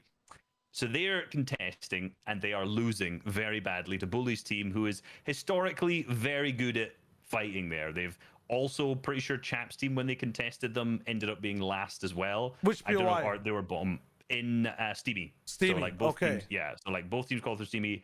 Basically, Bully's team is a very good at fighting there, and whoever's it's always been that way. Always been. There's been some beef going back and forth. They wanted to drop. The thing is, not only did they lose that drop spot, whenever they were slightly not losing it, any other team around them pushed in. There was like P-God's team pushes season in. 5 EU vibes. Yes, indeed. There was it. P-God's team pushed in at least 6 games. Daymir Reverse pushed in from Dirty at the same time. And it was like we had Booga in there at some points too. And it was absolute chaos. Like they didn't stand a chance, genuinely. It was just, there was nothing that could happen given that they were the two teams contesting. Steamy fights take so long because of the reactors there. Everyone else had an absolute field day cleaning it up. It's like I remember the game that was the first time Daymir in Reverse moved on in, and it was so good because you could just see like a Creo's team, they just won the fight off spawn, they're getting themselves a little cosmic chest, they're pickaxing away, they're all boxed up on like to the northeast side, and you can obviously just wait and you can see them like Daymir Reverse just like crouching behind a pillar, and as soon as they walk around it's like one's dead, the other's dead, and then 10 seconds later the other one's gone. It's just like they didn't stand a chance in that drop spot, and Bully's team is too good there, genuinely, like always has been. Damn, true. I mean, I don't know where they go from here. A different drop. I don't know what the ego looks like either, because like that is crazy. I know that you can always shove it on the carpet and be like, "Ha, we just contested," is what it is. But that is definitely a knock to 3 of the most prolific, like, you know, shit talkers when it comes to, you know, facing off against other teams, and like the guys who kind of represent the region, all the way in last. It's just a very, very big switch. Drops might switch. Not sure if the trio switch, but they have. Yes. They have. Okay, it's just they have much less of a chance now to experiment with certain stuff, to contest the drop. Because remember, next FNCS, only 2 quals. Semis, you have to be even better, right? Like I feel like on new teams with these players, I'm looking at consistently maybe a 5th place overall, 6th, the top 10. It needs to be top 4, top 5. It can't just be consistent. When you're with a new team, that's very hard. That's a hard ask against, like, now, you know, Duke's coming off of a win. Sented, who's going to take one of those spots regardless. You know, it's going to be tough for the switch up. I just hope they're ready for it. I would like to get a quick opinion on a tweet that Clicks made during this time. For sure. He said, legit second FNCS in a row where I'm contested and the other team clout farms the fuck out of the situation. Yes. Like, bro, we're both getting last. Shut the fuck up. When, I mean, like, they both qualled through that drop spot, and Bully's team is an established Steamy team. Yeah. So it's like, it's just stupid excuse shit. Like, you know, that man with his platform has done very, I guess I'm making this name. He's just done very questionable things in general, like set up with some of the partners he has, or some of, like, you know, the people he's been facing down with. But sometimes it's not his fault entirely. Like, young kid, man's tweeting. I'm pretty sure a little bit of that is satire, right? But if it's Clicks, there's always some type of clout thing involved. You know how it goes. But it's definitely one of the memes of the weekend for sure. Not as good as the Sapphic meme, but I do like that one. Last thing to go with, if I had air horns, I would just fucking, you know, try them out right now. Jump of that, yeah. Summon that bitch. It's 8 staff stretch. Back at it again. It'll be cool to see if this is not baits. It was a very funny video overall as well, with like the OCE team on the Reboot van. It was funny because they're like, no hate to the OCE boys. I don't know why that was in there in the comment below. That's so random. That is so unneeded, man. Just catching strays, like the maddest stray bullets just getting flung around. Yeah, that's so good. But yeah, they're here, so it'll be fun to see what's up. Just wanted to mention it. Past that, shout out Queasy. He already knows how things go down. Meme of the day. if you guys want to look it up. Plus 8 hours sleep is perfect. Minus 6 hours, you're also pretty good. That's 7 hours though. Where is that? I have to like that. There we go. But yeah, we will see what is good on what's it called? This next FNTASIA, which is happening like literally tomorrow, guys. Get ready, sleep early because we have. I'm tired, man. We have rehearsal in like 3 hours, so get ready for it. Very nice, very nice. That being said, if you guys did make it this far, you're listening on Spotify, yo, hit up the follow button if there is one on the Spotify podcast, man. It's crazy. Follow this one, and you know what to do. On YouTube, like that video, comment, right? Comment your favorite region and the region that would win World Cup trios, right? And if you get it right, I will personally shake your hand. I will fly out to your house and shake your hand, no cap, after World Cup is done, for every person that comments, and give you a Lindt caramel chocolate, okay? But you have to be sub to the YouTube, and you have to like the video, and you have to comment. We don't usually do this, but I'll start to do this now. Check out Levin stuff. The man's doing some crazy cool football shit. If you're into that, go for it. It's nuts as fuck. Check out Reese's stuff too. If you just like quality editing and content, man is diving into analysis. He's watched these games back again. And thank you once again for coming on this show. If we have you next week and that's possible, we'll switch around the days. That's dope. If not, we'll see what we can do. And then, as always, guys. Wait. Check out Shywager stuff. He's posting some nice Valorant content. He's going to be on there daily with the nice views. I wasn't aware of what was changing in Valorant, but I watched his video and now I am aware of the changes in the meta and the blog post updates. And, you know, if you've missed blog posts since we don't get them before that anymore, at least you have Shya's Valorant blog post breakdowns. It could be the way. With that being said, though, after you've liked, subscribed, and done everything after the fact, make sure you shower because no one likes a stinky boy. Peace. Do I have an end screen? Oh shit, I do.